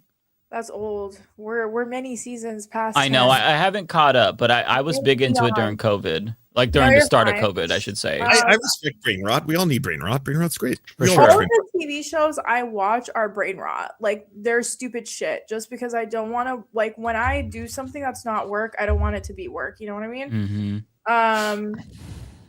Anyways, Unknown, thank you so much for the 10 gift memberships. I really appreciate it. Thank you so much. Kuya Demon, thank you so much for the $5. Seeing you break fast with Mayor Mamdani and Matt Bernstein was so awesome. I hope you'll hop onto a bit fruity with Matt and bring him on TLM. Ooh, I can ask him if he wants to go. Yeah, that'd be awesome. Yeah, that'd be awesome. Really? That is so funny. Yeah, he's awesome. Okay, cool. Yeah, I'll text him right now. I actually genuinely he's such a legend. Love Matt so much. I love him so much. Like he is such just like a sweet soul, and I very rarely say that about content creators. So if I vouch for someone like that, then you guys know he's like really good. I actually tend to not trust people that I work with, content creators. Some of them tend to have, No, you guys are fine. I trust you guys. It's just like no, not you guys.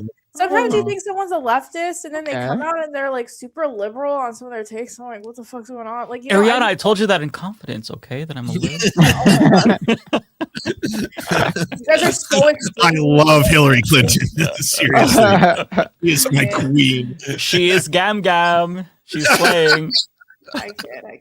I just feel like I don't know. I used to be mutuals with Anna Kasparian, and then she went all fucking. You know what I mean? I feel your pain. So was I. Ariana, I was cool with Jimmy Dore. You don't have to explain yourself. Yeah, like when it comes to political creators, I'm the one who brought the Illuminati on this show. Like, what are we doing here? That's like Hunger Games. Oh right, I forgot about that. Yeah. Bro, it's Hunger Games out here. Like with political creators, like you gotta sleep with one eye open like a dolphin. Like you guys are cool, but like I don't know when you're gonna wake up and drink the Kool-Aid, you know what I mean? So yeah. I'm just kidding. No, you're not wrong. I actually, I've been questioning whether or not, Trump really is anti-war myself. Yeah. So, he did say he was going to bring down the gas prices. So yeah, and if he's if he's better than the Democrats, so at least we don't have Kamala Harris. Just kidding. I don't like Kamala Harris either. Also, did you guys see that video of Bill Clinton pushing Hillary into the street? I did see that. I was gonna bring it up. No. Yeah. Is this a real? What? Yeah, what is this? Like, what the fuck? I don't know. First of all, I don't know why Hillary was dressed like Kim Jong Un. I don't. That's how she always dresses. She always dresses like Kim Jong Un. I don't know. She really what was happened? Kim Jong Un in this clip though. Like, and there was just something about the button down. I was like, it's giving dictator. Is But this anyway, real? Yeah, it's real. I need to see the video. Apparently it's real, but I don't know nowadays. Like, What? Let me see. I gotta try to find this. Bill Clinton pushes Hillary in Kim Jong Un outfit. no, don't do Kim Jong Un outfit. Oh, No, you don't gotta don't put that part because that's not gonna get you anything. Yeah. Oh. Oh, it's not what I was expecting. Like into traffic.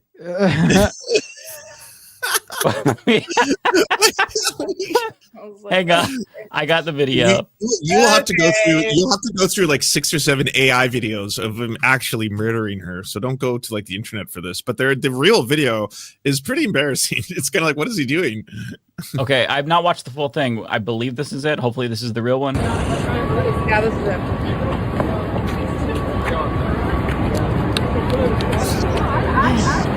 Oh shit! Don't do that. Bill. He's so stupid. Why does he always? Why does he walk around like he's high all the time? Now maybe he is. I don't know, but he walks around like he's so I mean, dumb. because he's geriatric as fuck. Damn. I do think that her outfit kind of slays, though. I am Bill Yes. Clinton's #1 hater. Like, I genuinely, there are so many people I hate, but Bill Clinton is just like so high up the rankings for me. Did you watch his Epstein deposition? I did, and I fucking hate him so much. I hate Bill Clinton. I so think I might much. be a bigger Bill Clinton hater than you, Ariana. Do you actually want him to die? I'm not trying to get the FBI on my ass, bro. Yeah, it's like, what are we doing? Yeah, what are you trying to do? We're not starting this segment. We're not starting this segment. I'm just saying, like, I want nature to take its course. That's not a threat. Oh yeah, of course. Do I want him to go to The Hague? Yes, 100%. See, I actually want him to die, I think I am I get the title. Bro, there's some shit I can't say in public. Like, you know what I mean? This stays in the group chat, dog. Like, we gotta investigate what stays in I am the an open group chat. You got the fucking sunlight on you too. Like, you gotta chill. I'm just internet. I'm obviously just kidding. I'm a huge fan of Bill Clinton. He's Bill Clinton's. He's my favorite Epstein class person. You don't got to be a fan of him either. You just don't. You just got to not say what you're saying. No, he's just saying he wants nature to take its course, and some people want that course to be faster than we're others. joking here too. It's basically how fast you want the course to be, right? Yeah, And I obviously. We all have to now. PR for Mike, like every episode. Every episode, we gotta run PR for you, man. Like, I think that everybody knows I'm kidding. I obviously don't want anybody to die unless they've committed any war crimes or done foreign interventions that led to the deaths of innocent people or cut off, any types of social safety nets that led to social murders. Otherwise, I don't want them to die. Honestly, I hate Hillary Clinton probably a little more than Bill Clinton because for me, it's like as a woman, you watched your husband groom a 20-something-year-old intern, and instead of you're saying you're a freedom, like you're a fighter for women and women's rights, and yet you trashed Monica Lewinsky. She turned into a fucking 20-year meme. And you stayed with your husband, your weirdo pedophilic husband. Like, they're just both so weird. Throughout all the Epstein stuff. Mm-hmm. Like, I've been at multiple events where both Hillary and Bill have been at, and I've deliberately walked into the other room because I'm like, I don't even want to be near. Like, it's giving rancid. It's giving, like. Did they smell disgusting. stinky? Anyways, they look like they smell like mildew. Also, they don't. I wish they did though. Really? Not gonna lie. Not even Bill. I didn't get that close to Bill, but who was I? I was close to Al Sharpton. He smelled good. He looks like he smells good, but it's more of. I guess I'm hinting at it's more of a white. What is people this thing. conversation? What is this conversation? Sorry, I'm just close to random people. Hassan Piker smells good. Okay, Chad, don't take this in the weird way. I just stood near him. Okay, nothing weird. Does Mamdani smell as good as everyone says he smells? Because he looks like he smells really good. He does look like he smells good. Yeah. Yeah. Interestingly enough, he doesn't wear very strong cologne or anything like that, and I think that's because certain people can have sensitivities to cologne. So I don't know if you've heard this, but pilots don't wear cologne or any perfume. Stewardesses are not allowed to wear cologne or perfume. So a lot of times they tell politicians the same thing, to not wear cologne or perfume, because it can irritate the person that you're around if they are triggered by migraines and stuff like that. So actually, when he's working in like a working capacity, no, the other people like Al Sharpton and Bill and Hillary, I've seen them in like speaking gigs. So it wasn't like in a political, like I'm a servant type of work, right? So I think it's a little different. I've never met a politician on the job that smells like any kind of perfume or cologne. And I think that's just like by trade, like so they don't like irritate people around them.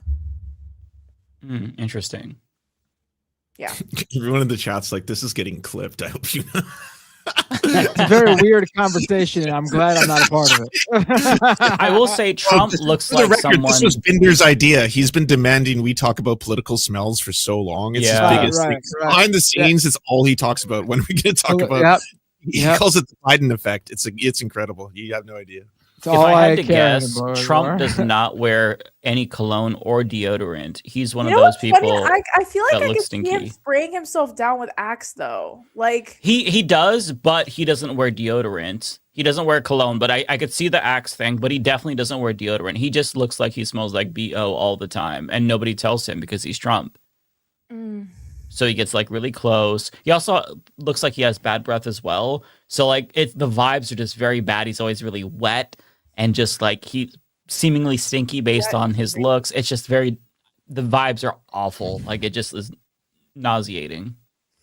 Is this what you wanted, Binder? Now that we're actually having it, this is all I've been hoping for. This is exactly truly is when it manifests itself.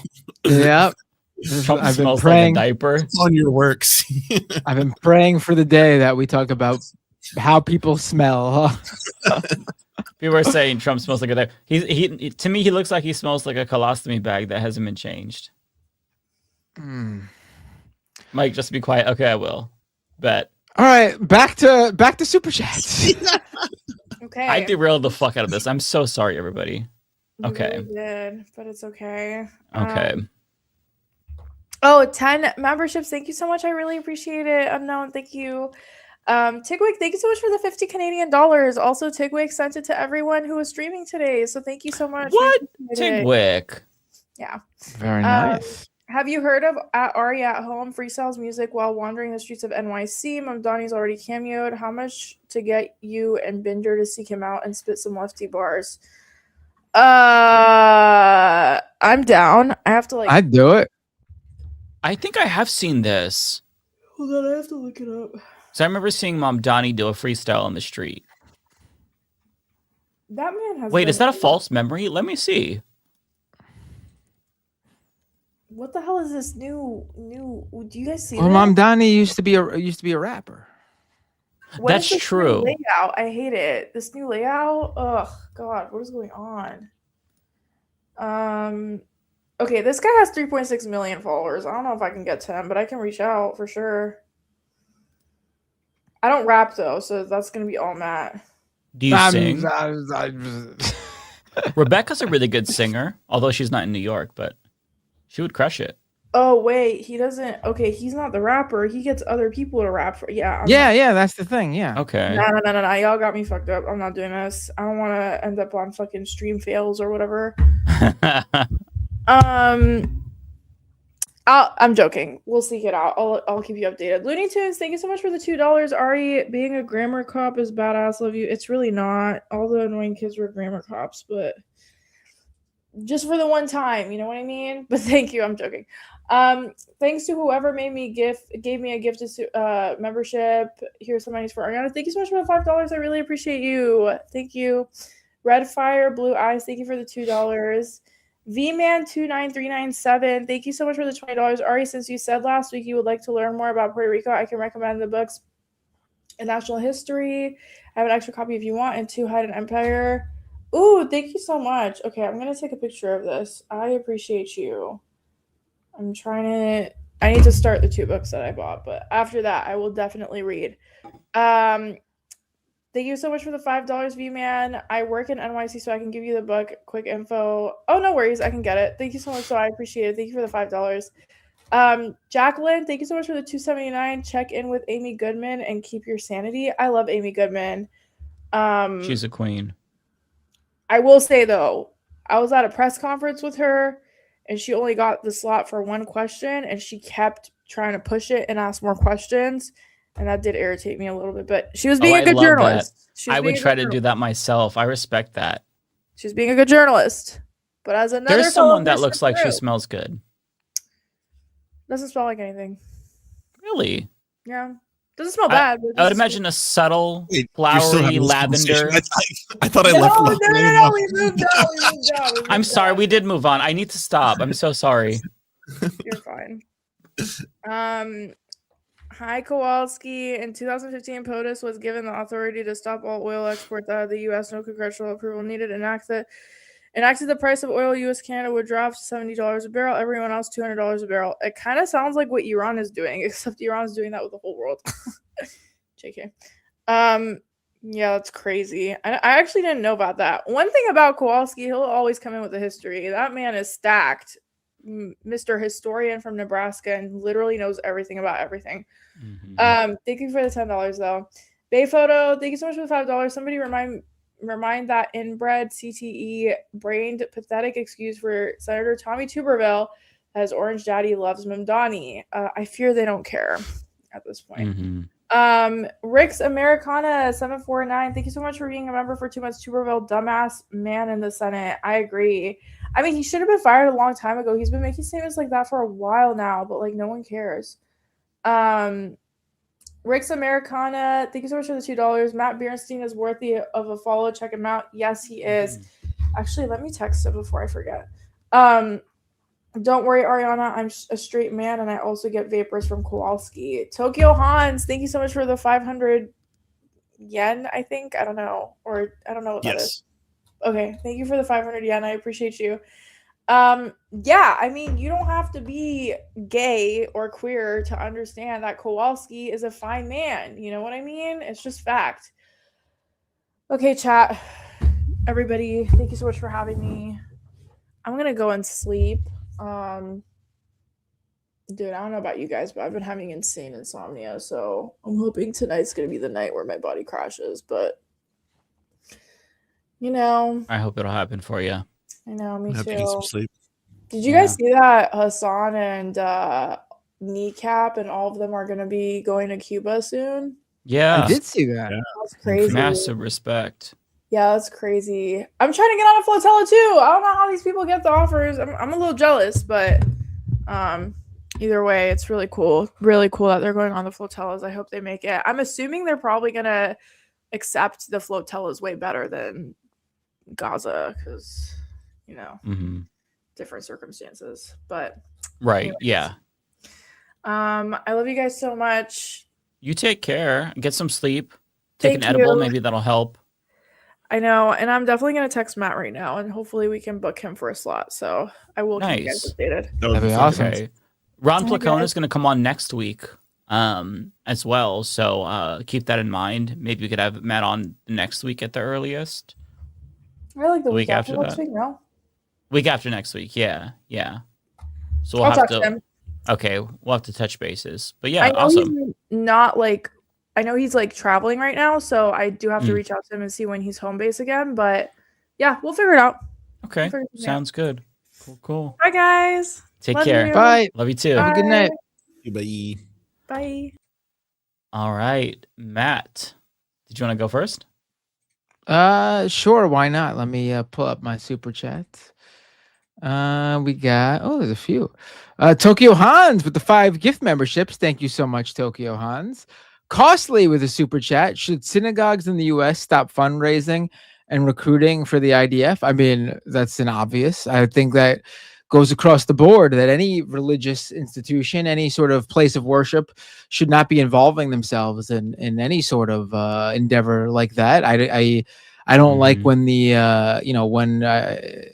if you go to church and the sermon gets political. I think unless it's like a general something that fits the worldview of the religion, that's fine to me. Obviously, when there's a war or something and you go to church and the priest will wish for peace and think about the people who live in whatever countries are involved, I think that's obviously good. But when they get involved and say something that ascribes to some political ideology or takes a side, I think that's horrific, and that does happen a lot. So yeah, I don't think the church or synagogues or mosques should be doing anything antithetical to what religion's place should be in these situations. And they should lose their tax exempt status too. Yes. I think any law that's trying to be passed also to stop protest at a place of worship or religious institution is also horrific, especially when it's for events like the land sales that happen at certain synagogues in the tri-state area or anywhere really, but I'm talking about specific incidents. That's not people protesting a religion. That's people protesting what's happening has nothing to do with religion, that just so happens to be happening at a building where people worship, usually, but not at that moment.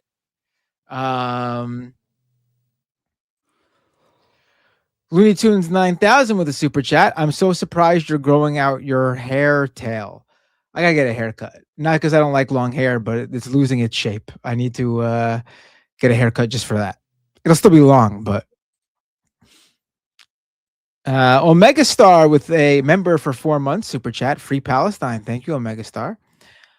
Catalyst 187 with a $10 super chat. What's good, comrades? Any tips on hardware, software setup that helped you most in running the stream like a real production? An aspiring news producer.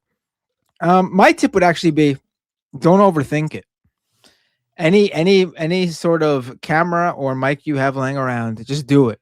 And obviously, as you grow your stream, then you could think more about getting a nice camera or audio set up for production.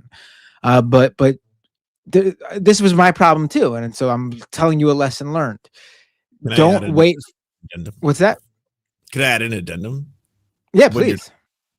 No, when you're done. When you're done. I was going to say, don't worry about perfect. Just get a webcam, get a mic, whatever you can afford, and just do it. And then worry about upping the production quality as you grow. For when you're trying to stream, you'll probably be tempted to use a lot of streamer software because it's way easier to learn how to use. Like Streamlabs OBS is way easier than just OBS. But my biggest recommendation would be to learn how to use open source software like OBS because it runs infinitely faster. Open source is just badass in general and aligns with a lot of leftist values. And also, it'll teach you how to stream without you ever having to worry about paying third parties. So you don't have to pay a monthly fee to have like pop-ups or shit like that. So learn how to use just the open source OBS on its own. It's a great tip. Carrie Shaw 4,500 with a $20 super chat. The sketch of all of you is great. It looks like you are all in the cast of a Clue movie revival. I like that. Old Man in Philly with a super chat. Excellent choice of guests tonight. Always good to learn about how the war against the poor and working class plays out everywhere. Thanks. Yes. And that's a great way to put it. Tokyo Hans with 200 yen. Add this episode to the end of year best of. Oh, great to hear that you liked it that much. Tigwick. Tigwick. Wow. A $50. I know it's Canadian, but $50 is still $50. Tigwick plays games. All right. Since you're a wrestling guy, I have to assume you're a heel in the graphic novel. I bought a copy, so I guess I'll find out. Really cool to see Jim on the show again and see your drawn faces. Ooh, I wonder. Well, if I'm a heel though in that graphic novel, that means I'm on the side of billionaires. So I don't know if I want to be the heel in this one. Another $50 super chat, also Canadian. Also, that's fine. But The Last Disciple, thank you so much. Documentary critical of cryptocurrency from actor Ben McKenzie. Not sure if it's hit your desk yet, but seemed up your alley. It's called Everyone is Lying to You for Money. Trailer out now, April 17th in theaters, on brand for Scam Economy, I think. I will. Oh, excuse me. Oh, God, I guess it's getting late. I will have to check that out. Thank you so much for getting it on my radar. Like, I think a lot of you know that I've been a little bit disconnected lately. Not usually on top of things like I am. But so I did not realize. I think I heard of it, but I did not realize it's coming out so soon. Thank you so much. Joshua Keller 634 with the super chat. Propagandy's Haley Celeste. Up Your Redacted is even better today than when it came out over 30 years ago. Same with Tehran from The Offspring. Tigwick again with 25 Canadian dollars. Tigwick, thank you so much. Tigwick, my goodness. This one's for your dad, Bud. I lost my dad in 2009, so my heart goes out to you and the family. Here's to him making a full recovery. Tigwick, that means a lot to me. Thank you so much. I appreciate it. I'm sorry for your loss. It's I can imagine how rough it is, and it sucks that everyone eventually has to go through it. And I really appreciate you saying those kind words. I appreciate it. And that's it for me. Hold on, let me check Twitch really quick. Oh, I got to thank Lux Progressive and Actual Jake, both Twitch streamers, rated me today. Thank you so much. Really appreciate it. All right. Well, I have a couple here. Thank you, Tyler, for being a member for 38 months. That is incredible. King of the Viltrumites says, I supported my barber to Sudan. Oh, I'm so sorry to hear that. They took the man who lines me up once a month from me. This is the final straw. Earth shall face Thrag's wrath. Damn, that really is sad, though. I'm sorry. Like, to know that, somebody who you knew was just straight up just had their life destroyed. That's a lot to deal with. I'm really sorry to hear that, man. Yeah, that's fucked up. Tony Rizzo says, 6 weeks until I flee the Christo-fascist state of Texas to become an Oregonian. Hey, that's fucking amazing. I skipped the OMSI on my visit, but fell in love with Portland all the same. Can't wait to see your tight five at an open mic. Well, hey, I'm really happy for you, Tony. That's really, really cool to hear. You can catch OMSI anytime. They always have some cool exhibit going on. But hey, I'm glad that you fell in love with the city and you're going to be getting out of Texas. That's a big upgrade. Fuggy says, please, at the start of your stream, mention you have until midnight to give to Kat so she can spend on ads. I'm in Canada, can't give. Well, the start of the stream has passed, but for anybody still watching and not viewing on the VOD, give to Kat. Or dog if you prefer. You know, I'm more of a dog. I'm just kidding. Kat Abugazeli. Yeah, I'm a boomer. I had to. Marjorie Taylor Black. That name is amazing. That's pretty good. That's good. Really, that caught me off guard. I like that. That caught me off guard. Taylor Black. Why does it appear like liberals never discuss real things? Regulations, mission creep, bureaucracy, failing programs from regulations, political fraud. I think it's because they don't really have any real beliefs. I mean, I don't know. It's hard. I don't want to pathologize liberals, but just liberals, to me, and like the worst kind of liberal, they only like have more of a knee-jerk negative partisan response, but they don't have like any real core beliefs. They have a sense that, you know, Republicans are bad, therefore, you know, anytime a Republican does something, it's more like partisan and less like, oh, I genuinely believe in, you know, making the world a better place. I have this particular philosophy and ideology because I read theory. That's the sense that I get, but I don't think that that's true for all of them. It's a little bit uncharitable for me to say that, but I don't know. I think that it would be nice to see liberals be more consistent, but at the same time, you know, we got to try to win them over. I will say, you know, I am more hopeful lately. Jennifer Welch was a huge lib, and now she's extremely left-wing. So I don't think that it's a hopeless cause. Most of us were liberals at some point. You know, when I started the program back in 2015, I was a sock dem.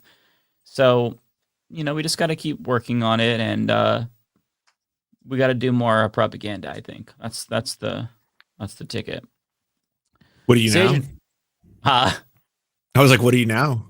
Maoist? Now I would probably be if I had to guess what would be the most politically correct way to describe my ideology, I'd probably say libertarian socialist.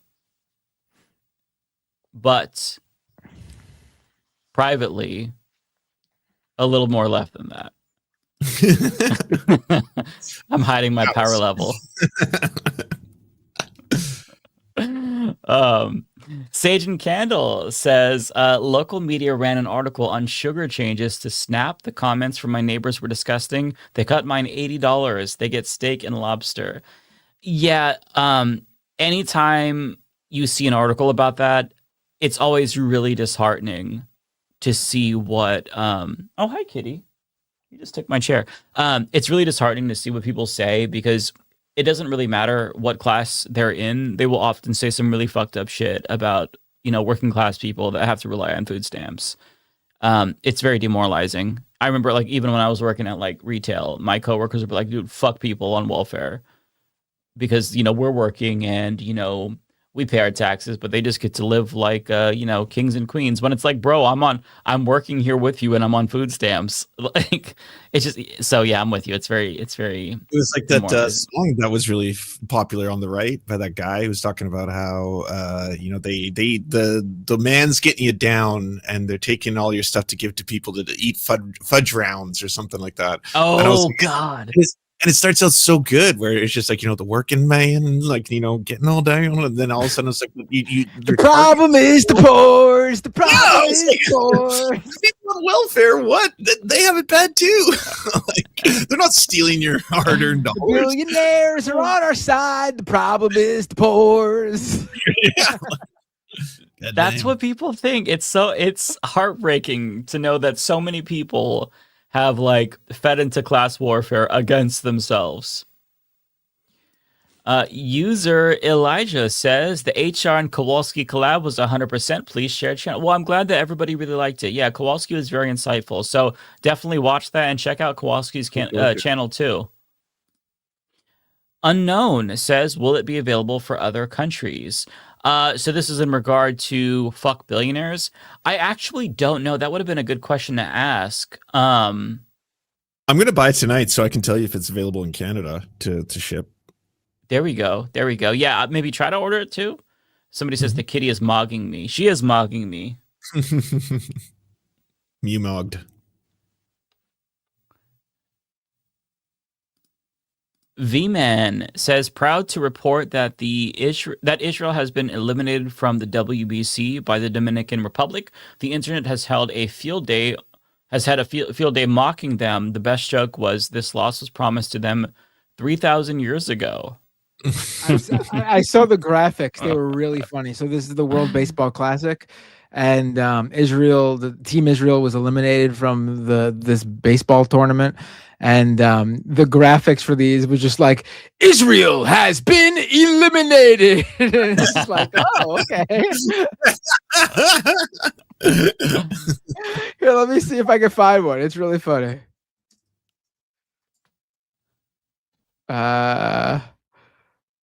They're just really funny because it looks over the That's top. hilarious. Oh yeah, here it is. Hold on, I'm gonna drop it in the oh, where is it? Hold on.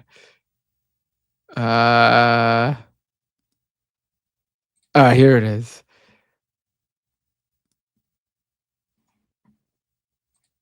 Did you drop it in the chat? I'm dropping it in the chat now.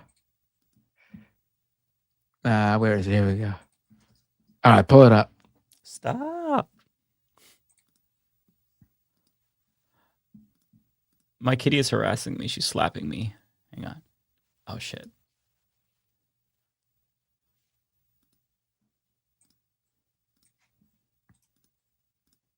Just saying in my chat that you're fur maxing. I am fur maxing. Israel eliminate. This is the graphic they uploaded. Wow. What are the likes? It's almost at 100,000 likes. Oh my god! Oh no, that's just a comment. Straight to the comments. All those comments got like 100,000 likes per comment. That's wild. This is so funny. Inshallah, it has been done, bro. What are these? Wow. This is amazing. Minions memes, are you kidding me? Boomers are getting in on this. They migrated from Facebook for the day. We're taking the journey. Unleash the minion memes. That's amazing. Damn. That's so good. Wow. Thanks for sharing that. That was amazing. It reminded me of that Olympics moment from the last Summer Olympics where that like young guy was watching the Team Israel play, and the interviewer asks him outside like what he's thought of the game so far, and he's like, Israel has not been bad. Israel's not been bad. And then some Israeli guy walks by and goes, no politics here. No politics here. And the guy's like, no, I think Israel's been doing okay. But the guy keeps yelling at him, no politics here. So the kid all of a sudden just goes, free Palestine, free. Yeah, that's one of my favorite clips. He gets radicalized in like under a minute. He's like, oh, they did pretty good. That's amazing, though. Thank you for sharing that, B-Man.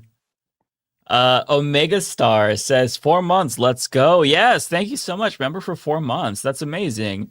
Looney Tune says Trump's little quote celebration of women, if you can call it one, was completely sad and pathetic. It was all about him being a transphobe. Oh, well, color me surprised. That's all he could think of in terms of like his advocacy for women. It's like, I am a transphobe. You're welcome, women. Am I not your savior? Like it's so wild to me. The Octo Wolf thing happened where they give him medals, like he got people to like show up and like coaches and stuff and be like, thank you so much for protecting women's sports, here's your medal. Like they did that whole ceremony. It was so ridiculous. Oh my god. Oh my god. We live in a parody of reality. Octawolf says, I'm writing a fictional book about the war on Iran. Wow, good for you. Good for you. Writing is very good for your brain, and if it's good, then it's good for other people's brains. So nice. Good for you. I need to get back to writing. Forrest Dudley says, Mike, you all should do a Mafia-style photo shoot as a merch fundraiser. That would be fun. I've never done a photo shoot before, although I don't have an actual suit. I don't own one, so I'd have to rent one. I wouldn't buy one because, like, after the photo shoot. But yeah, that'd be fun. I'm overthinking. Y'all have Valley Villages in the U.S., don't you? That's like when I was in. Yeah, when I was in. Or at least we used to. I bought all my suits, just used. Yeah. Goodwill. That's the way to do it. I did have a blazer that I got from Goodwill when I first started the show, but then it got destroyed by cat hair because my kitty decided it was going to be a blanket, and I just gave up that fight. That was before I had a closet to like hang stuff in. Okay, Penelope says, I signed on to Jim's Kickstarter when I saw him on Doomed. Can't wait for my copy. Oh, yeah. Nice. Very, very cool. Yeah, I'm super excited. It's a good year for media. Even though things are bad, we've got Project Hail Mary, we've got GTA 6, we've got Fuck Billionaires. Like, I'm legitimately excited. Cartoon says, what chances will Save America Act pass Senate? I'm not sure. I hope it doesn't. I know that John Cornyn flipped on the filibuster because he's trying to get Trump's endorsement against Ken Paxton. I really hope it doesn't pass. As far as I know, Jim Thune is going to put it up to like a failed vote so that way they stop nagging him about it because he doesn't want to get rid of the filibuster, even reform it so it's a talking filibuster. I don't know. I really hope that it fails because if that were to pass, that would be really, really bad. I mean, there would be legal challenges because it's pretty blatantly unconstitutional, but it would probably pass those. challenges because our court system. Hi, Chico. He's here for some butt scratches. Oh, gotta love the butt scratches. Tigwick, thank you. You gave everybody $50. That's crazy. Tigwick, you are so kind. Thank you so much. I really appreciate you. What are you playing lately, Mike? Slay the Spire 2 released into early access on Steam, and I'm having a blast. I heard that was super fun. I haven't tried out Slay the Spire, so I am playing Pacopia, actually. I finished Resident Evil 9 and went straight to Pacopia. Somebody referred to this as like the Barbenheimer for gamers because they're playing like Resident Evil and Pacopia. That's really good. Yeah, but Pacopia is really addicting. It's basically my new Animal Crossing. I love it. Resident Evil was fun, so I feel like I'm getting some good games lately. We're eating good. Crimson Desert comes out in a week. I'm looking forward to seeing if it is as good as it looks. So yeah, I'll be playing that after I'm done with Pacopia in a long time, presumably, because I'm going to be playing this for a really long time. Cartoon says, thoughts on PlayStation deciding to leave PC gaming for their single-player games? I was waiting for Ghost of Yotei on PC, but I might just get it on PS5. Yeah, I'm really disappointed because I primarily play on PC, and I liked to buy on PC, but yeah, it just is it's gonna close off people to the PlayStation ecosystem because they want them to buy PlayStations. But yeah, if I can't wait, then sometimes I'll just buy it on PC or on PlayStation. Like that's what I did for Ghost of Yotei because I really wanted to play that right away. But yeah, I think it sucks. I like that more people are able to have access to PlayStation games. I like having them on PC just because like my Steam library has been with me since I've been a teenager, and it's nice to have that. Whereas, PlayStations, they come and go, you sell them, you get new ones. It's nice to just always have your games in one place. So I'm not happy with it, but it's not, it's not the biggest deal in the world. Anti-consumer, but like, that's just like reality right now. Octawolf says to clarify the negative impact and outcomes. Oh, your book. Okay, yeah. I figured. Action F. and Jackson says Malcolm Nance's podcast has been very informative in what the news isn't telling you. He had a fascinating episode on mines and what we're really losing. Oh, that's interesting. Maybe I'll check that out. I haven't listened to his podcast. Old Man in Philly says how much time next week is spent verifying your content. I've done 2 7-minute rants in 2 weeks, and the time verifying content was over 2 hours each for me. So it really, in terms of verify, do you mean like just fact checking stuff that you talk about? It depends. So if I am doing like a very dense news story, then it takes me a very, very long time. Like if I'm talking about very specific things like Iran war, I basically verify it as I go. I just I'll look at something, I'll double check it, and I'll make sure that there's more than one source to it, or it's an authoritative source that's talking about it. But it can take a long time. But thankfully, if I fuck up in editing, it can be caught. But sometimes, it makes it past that, like my video with Professor Chang last week that I had to take down. So it's, you do the best that you can. But, you're on mute, Lance. Oh, I was sorry. I was just saying that was very good timing on your part because you took that video down before the world kind of really learned who he was. And now everyone's like, oh, that's wild. Yeah. Live and learn. Right. But yeah, you kind of do what you can. You have go-to, you have go-to figures that you kind of learn to trust over the years and sources that, you learn to trust, but you just got to double check everything because it's very easy to get misled, but it takes a very long time. Usually most videos that I do take at least 8 hours to put together fully, because most of the time I'm just researching what the fuck I'm going to say, how I'm going to say it, and trying to figure out what's the best way to present it. Should I bring in a video? Is an article a better way to it's exhausting, but it's a job. So could be worse.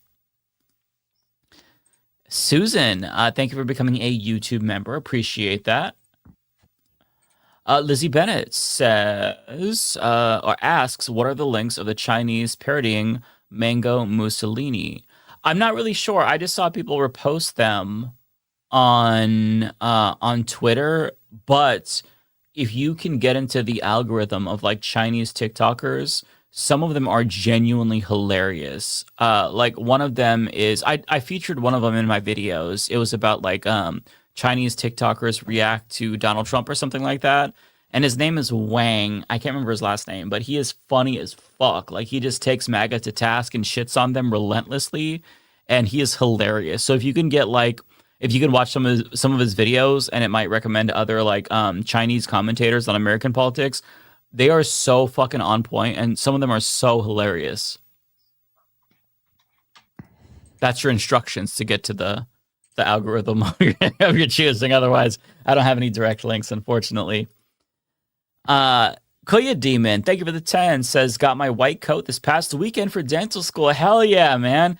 We get coded halfway through our dental school time. Wanted to say thanks for the show again for getting me to this point since the beginning. I'm so happy for you. That's really, really awesome, man. Good for you. That's quite the achievement. So that's incredible.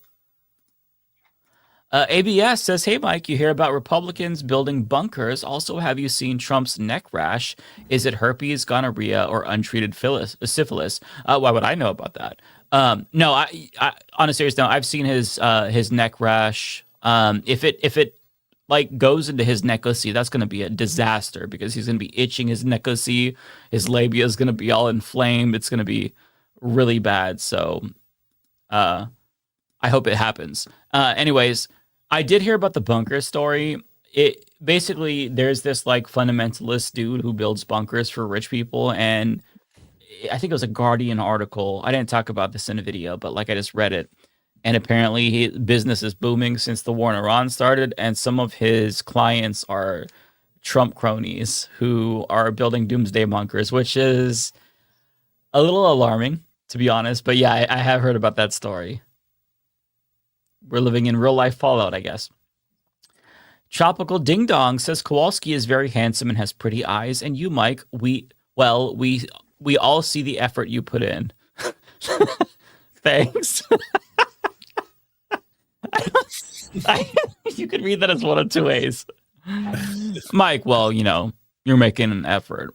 Or it's like, Mike, I see the effort you put. Like it could, but thank you. True. I think. Thank static you. Text. Yeah. Yeah. Yeah. I appreciate the compliment for Kowalski at least. And the compliment towards me, question mark. It's all in the beard, baby. All the effort. Canadian Goose.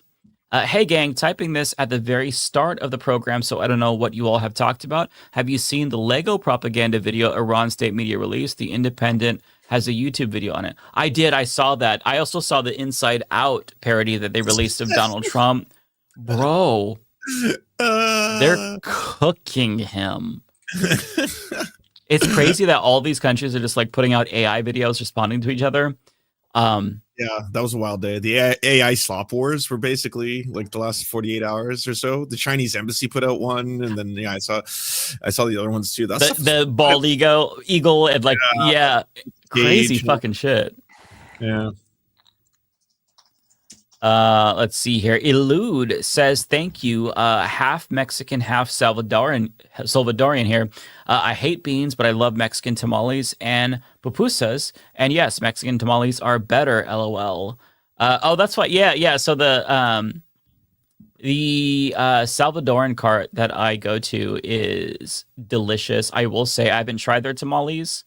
So I can't say whether or not El Salvadoran tamales are better than Mexican tamales, but if you can find you an abuela that makes authentic tamales, Lord Jesus, it'll change your life. It's so fucking good. I have yet to find a food cart or a restaurant that makes tamales as good as this abuela I know. She fucking crushes it. So, yeah. I love tamales. You're making me hungry now, damn it. Okay. Kowalski says, and thank you, Kowalski. The new gas prices is roughly costing $1 billion extra per day in the States alone. With the boats getting hit in the Persian Gulf, the disruptions will take till December to fix if it stops now. Wow. That's fucking crazy. Oh my God.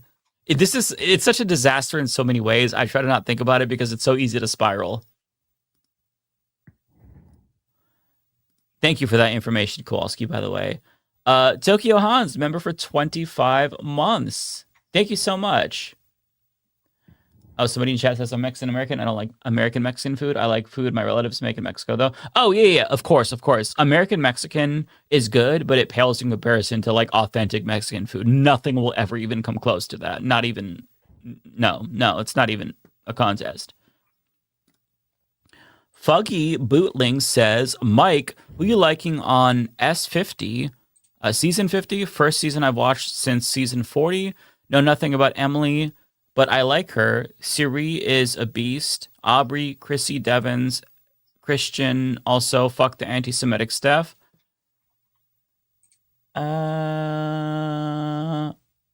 are we talking about? Season 50. Are we talking about? My instinct is One Piece, but I don't think there's 50 seasons.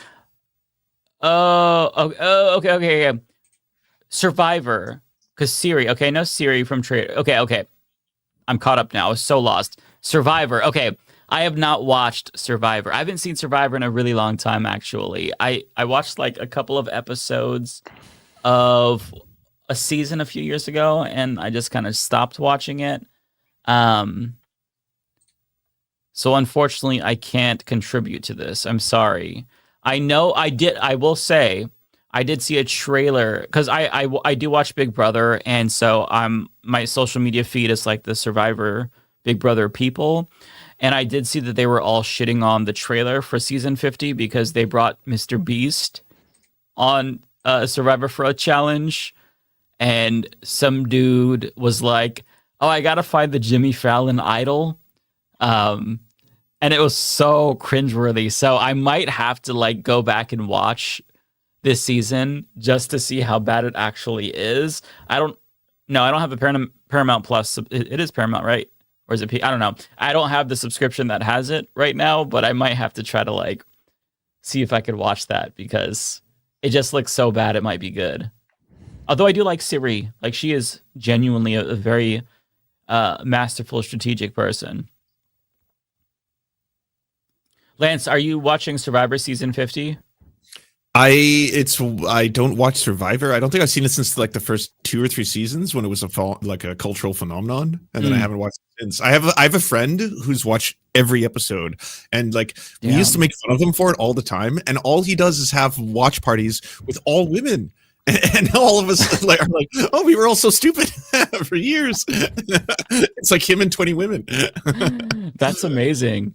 Yeah, I know. So this person, I figured out this was Survivor. I was automatically assuming One Piece because season 50, it has to be like One Piece because it has like 1,200 episodes. It's Survivor, but I'm not watching it, but I watched a trailer and they apparently, a lot of like the Survivor diehards and some of the alum were shitting on it because they brought in Mr. Beast for a challenge. And you're going to love this, Lance. One of the survivors, like this was in the trailer, was like, I got to find the Jimmy Fallon idol or some shit like that. Like they're bringing in celebrities and Jimmy Fallon was one of them. It's so funny. Bay Photo says, Mike, just be quiet. You don't want Cash Patel and his agents at your door. That'd be weird. Really weird. That's true. I will take your advice, Bay Photo. I need to, I don't really have that much of a filter. I kind of just say what I'm thinking. And I need to actually develop a filter now of all times because it's not good to like just let your freak flag fly, especially during this age when they're censoring people on the internet. I do have an internal monologue, but it always tells me to go. Because like some people who don't have internal monologues are like, they don't have filters, but I do have that. I do have an internal monologue and it's like, bro, just say it. So yeah, it's a struggle. Fuggy says, Mike, have you ever seen Amy Goodman interview with Bill Clinton in 2000 that was supposed to be 3 minutes and turned into 20 minutes? Legend. That's my energy right there. There's no way I can do an interview for 3 minutes. It'd have to be at least 20 minutes. So I really respect that because I could not shut the fuck up. Red Fire Blue Ice says, love your new set. Thank you. Did Kat respond to invite? I think I forgot to invite her. I know I didn't. I don't know if I said I was, but I forgot. I'm so sorry. Kowalski. Is this for me? Oh, Is sorry. this for me? I was just going to ask. Kowalski, Ariana invited her, by the way. I think she's just too busy. Oh, I think Ariana did. Okay, I'm blanking. Thank you, Lance. Kowalski with a $10 super chat. Amazes me whenever I have a face reveal I hear younger than I thought a lot. The first time I was on camera on the online left was Doomed in 2021. Oh, I always appreciated the opportunity from you all. Oh, why thank you, Kowalski.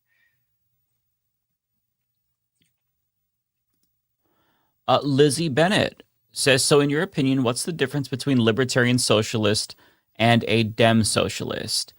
So a libertarian socialist is probably going to be more like an emphasis, generally speaking, on bigger government for social safety net, but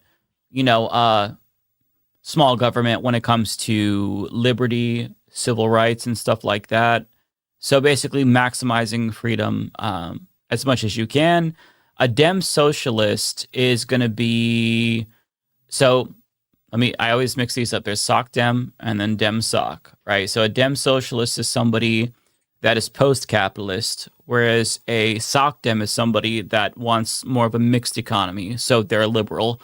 But the democratic socialists, it kind of seems like that term has been watered down.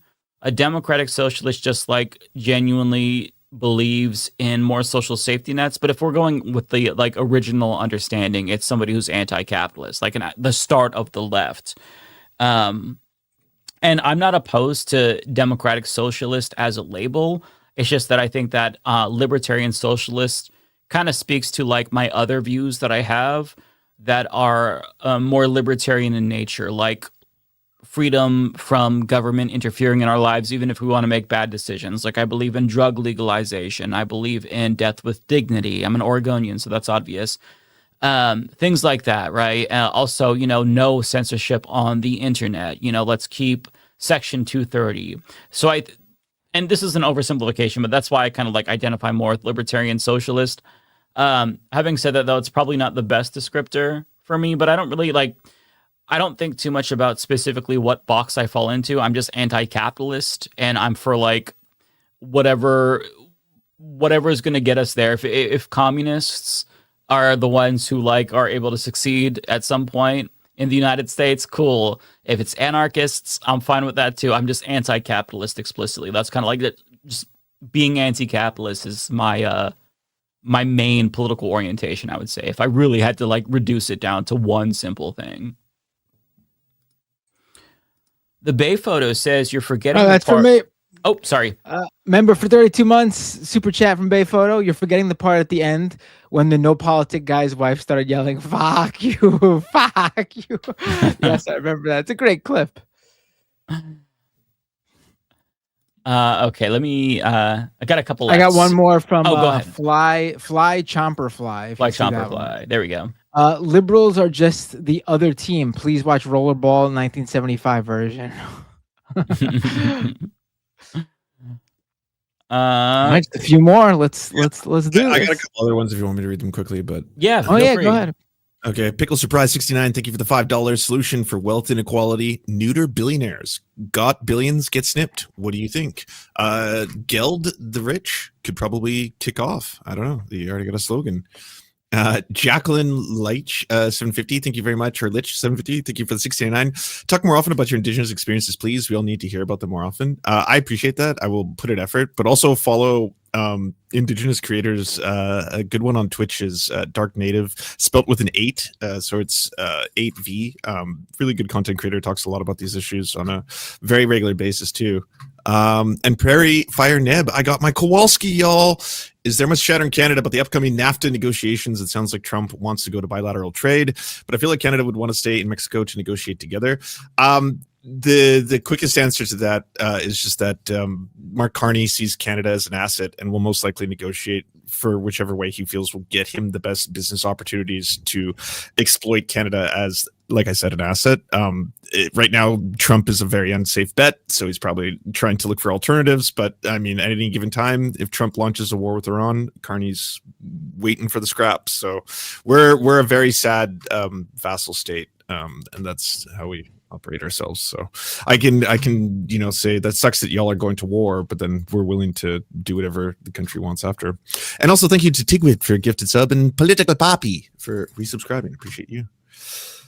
Go ahead. I'm out again. Did you have any more, Matt? I think that's it from me. Okay, well, I just have a couple more here. Give me 1 second. I'm just posting the timestamps so people who watch the VOD are able to fast forward or whatever. Okay, so I got one from Kowalski, another one from Kowalski. Thank you, sir. Thank you for having me on, Mike. You're very welcome. Thank you for coming on. Hopefully I will be on the Surfs, Ariana, and Rebecca shows one day, and I captured David. He is a terrible tractor operator, by the way. Seems unwilling to talk agriculture. I don't know. Oh, that's where he went. Okay, that explains it. Oh. Just make sure you feed him and give him some video games. He's gotta have his food in his video games. Some dino nuggies. Kathy says, love you all so much. Thank you. Love you too. The Hillary jokes are talking about how people smell is laughs I didn't know I need. Well, I'm glad that you took enjoyment out of my ADHD brain going on some fucking tangent. I really derail shit and I need to stop. I am aware of it though. I'm trying. Why Postian says, is it fair to blame non-voters for Trump's win?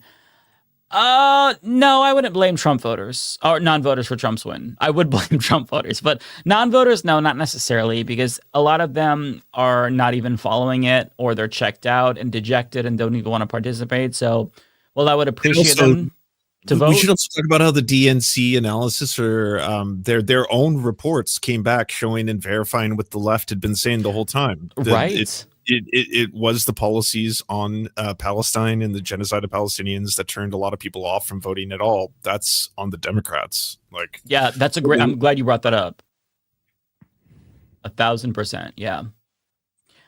Tokyo Han says, do you have any information if the bunker guy has any relation to the guy that built a sub for billionaire tourists? How do I invest? Oh, I hope so. I don't think so, but that'd be a nice thought, right? They range from, I believe, $20,000. That's the cheapest, and it's like a little cracker box, to $5 million, where you can get a bunker that has a bunch of shit, like luxury swimming pools, gyms, stuff like that. Fuggy says BP and Kyle got caught on Jiang too.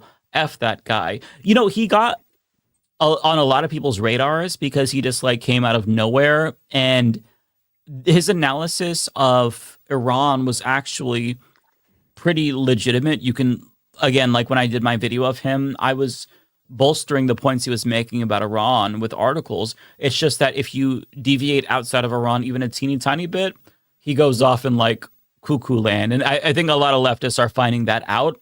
I think that he's appealing because, one, he's a great speaker. I think he's really compelling. I like his presentations. The way he explains things is interesting.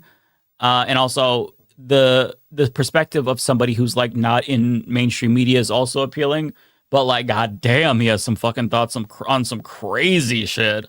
Don't ask him about OnlyFans. That's all. Don't ask him about fucking OnlyFans. He has some real strong opinions on that. That's where data goes out the window. All right. He starts goon gesturing or whatever the fuck it's called and fully fails. Yeah. Somebody made the comparison to Jordan Peterson. And I think that's probably pretty apt. He's a lot more intelligent than Jordan Peterson. Just when he's talking about, because Jordan Peterson, he pulled a lot of terms out of his ass, right? Cultural Marxism and whatnot. He'd say these weird fucking use language like that. And when it gets down to it, Jiang has some pretty interesting geopolitical analyses, but it's just he can't stay focused on that. He has to go into Cuckooville and be well, see, this is why the Illuminati is coming in, and it's just, bro, you got to keep the fucking wheels on the track, otherwise you go straight off. It's crazy. Red Baron says, not even in the USA, but this war Trump started is really messing me up mentally. I'm at 339. Revolutions are started for far less. Yeah, I feel that's one thing that I always feel the most terrible about is that, as Americans, even though I didn't vote for Donald Trump, I still feel like, this is my country. So we all reap what we sow collectively. But like, if you're in a different country, you had zero say whatsoever. So I genuinely feel bad for people who could not vote because like everybody should have a say. Like, you know what? I'm going to go crazy. I'm going to take it to the maximalist. I feel like everybody in the world should have a say in our elections just because we kind of like function as the world police, right? Like we're acting like we're the world's police. We do whatever the fuck we want, and yet nobody has a say over a government that's going to affect them. I feel like that's wrong. Like we need to rethink, the global system and just the state, generally speaking, because I don't think that's right. I think that what happens in our country should affect us. Like if we're gonna, do shitty things, we should suffer the consequences, not everybody else. Like look at the fucking Lance, Canada. Like they're getting bullied by this dipshit. Like they have to deal with so much nonsense, and I just feel terrible. To be fair, Canada's for the most part a pretty active participant. It's all that talk like we're off the menu as soon as y'all started bombing Iran. It was immediately like Mark Carney is like, oh yeah, we are here for the end of the Iranian regime and the fall of the nuclear like all that shit. I was like, oh yeah, he's just ready to get right back to it. So sad. But we also export stupidity, right? We influence so much politics, like the Maple MAGA movement. Like I get that Canadians gave us Drake and Justin Bieber, but this was not a proportional response. Electing Donald Trump was not a way to exact revenge. Hey, we also gave you The Weeknd and Deadmau5. Okay, there's some decent artists. Touche. Beam's music is fine, to be fair. He's just a bit of a religious fanatic. Yeah. Okay, I have just a couple more. Sorry guys, almost done. Freakadelic says, rate this tactic. Tim Pool says to guest, let's say someone believes X. They say, well, let's say that person is Tim Pool. Not saying that it is, but let's just say it is. He's wrong, dumb, cuz. I mean, that's the Tim Pool tactic in a nutshell. You take a hypothetical because you don't actually have facts, and you present the hypothetical as if it were a fact, and you argue based on that because that's the territory that you want them in because your opponent is less positioned to defend it since it's fake. That's the clever debate bro strategy. Womanish thing, says, do you think an ever-present current of patriotism in democracy U.S. socialist spaces turns off younger leftists from engaging? Do you think an ever-present current of patriotism and democracy in U.S. socialist spaces? Like if you see a lefty with an American flag in the background kind of thing. Oh, yeah, that would definitely, I think that would definitely turn them off. I don't really see that, to be fair. I do see that with liberals. Like if you go to like any of the No Kings rallies, you're going to see a fuck ton of American flags. It's mostly an older phenomenon based on what I see. Younger people, like millennials down, even some Gen Xers, they're really not patriotic. And a lot of millennials are like, they oppose nationalism and patriotism. So, but to your question, yeah, I think that if, you would walk into a socialist event and you see a bunch of American flags, it would be kind of a red flag because if you want to be a socialist, you have to have international solidarity. You can't see United States, socialists as better. You have to see them as part of a broader struggle. And so, you have to try to get rid of this idea that there's something special about the United States and our country, because I think that really fundamentally keeps you from having global class solidarity. And last but not least, Fuggy Bootling says, seriously, Amy G interviewing Bill G. Please see it. I'll try to remember to look that up. Okay, well, that's all that I have. I don't have anything on Twitch, but yeah. I'm going to read Pixel Smixel if you want to join me. All right. Yeah, sure. Let's do it. And thank you to Old Grease for the last second $2 dono and the Bay photo for the $4.99. Saw some jokes earlier that all America needs to know is Mr. Beast to survive the Strait of Hormuz and win $1 million challenge. I saw that too. I made a thumbnail for it. It's really funny. Thank you to all the mods. Pixel. Pixels Mixel. Pixel Smixel. Actually spelled all like it sounds. All right, I'm going to hit that start raid button. What a great show. This was a really good episode. This was great. It was. Yeah. Oh, Lance, your camera went off. That's okay. I'm raiding out. We're all good. All I'll see you guys right. next week. All Have right. a good night. Peace. Take care, everybody.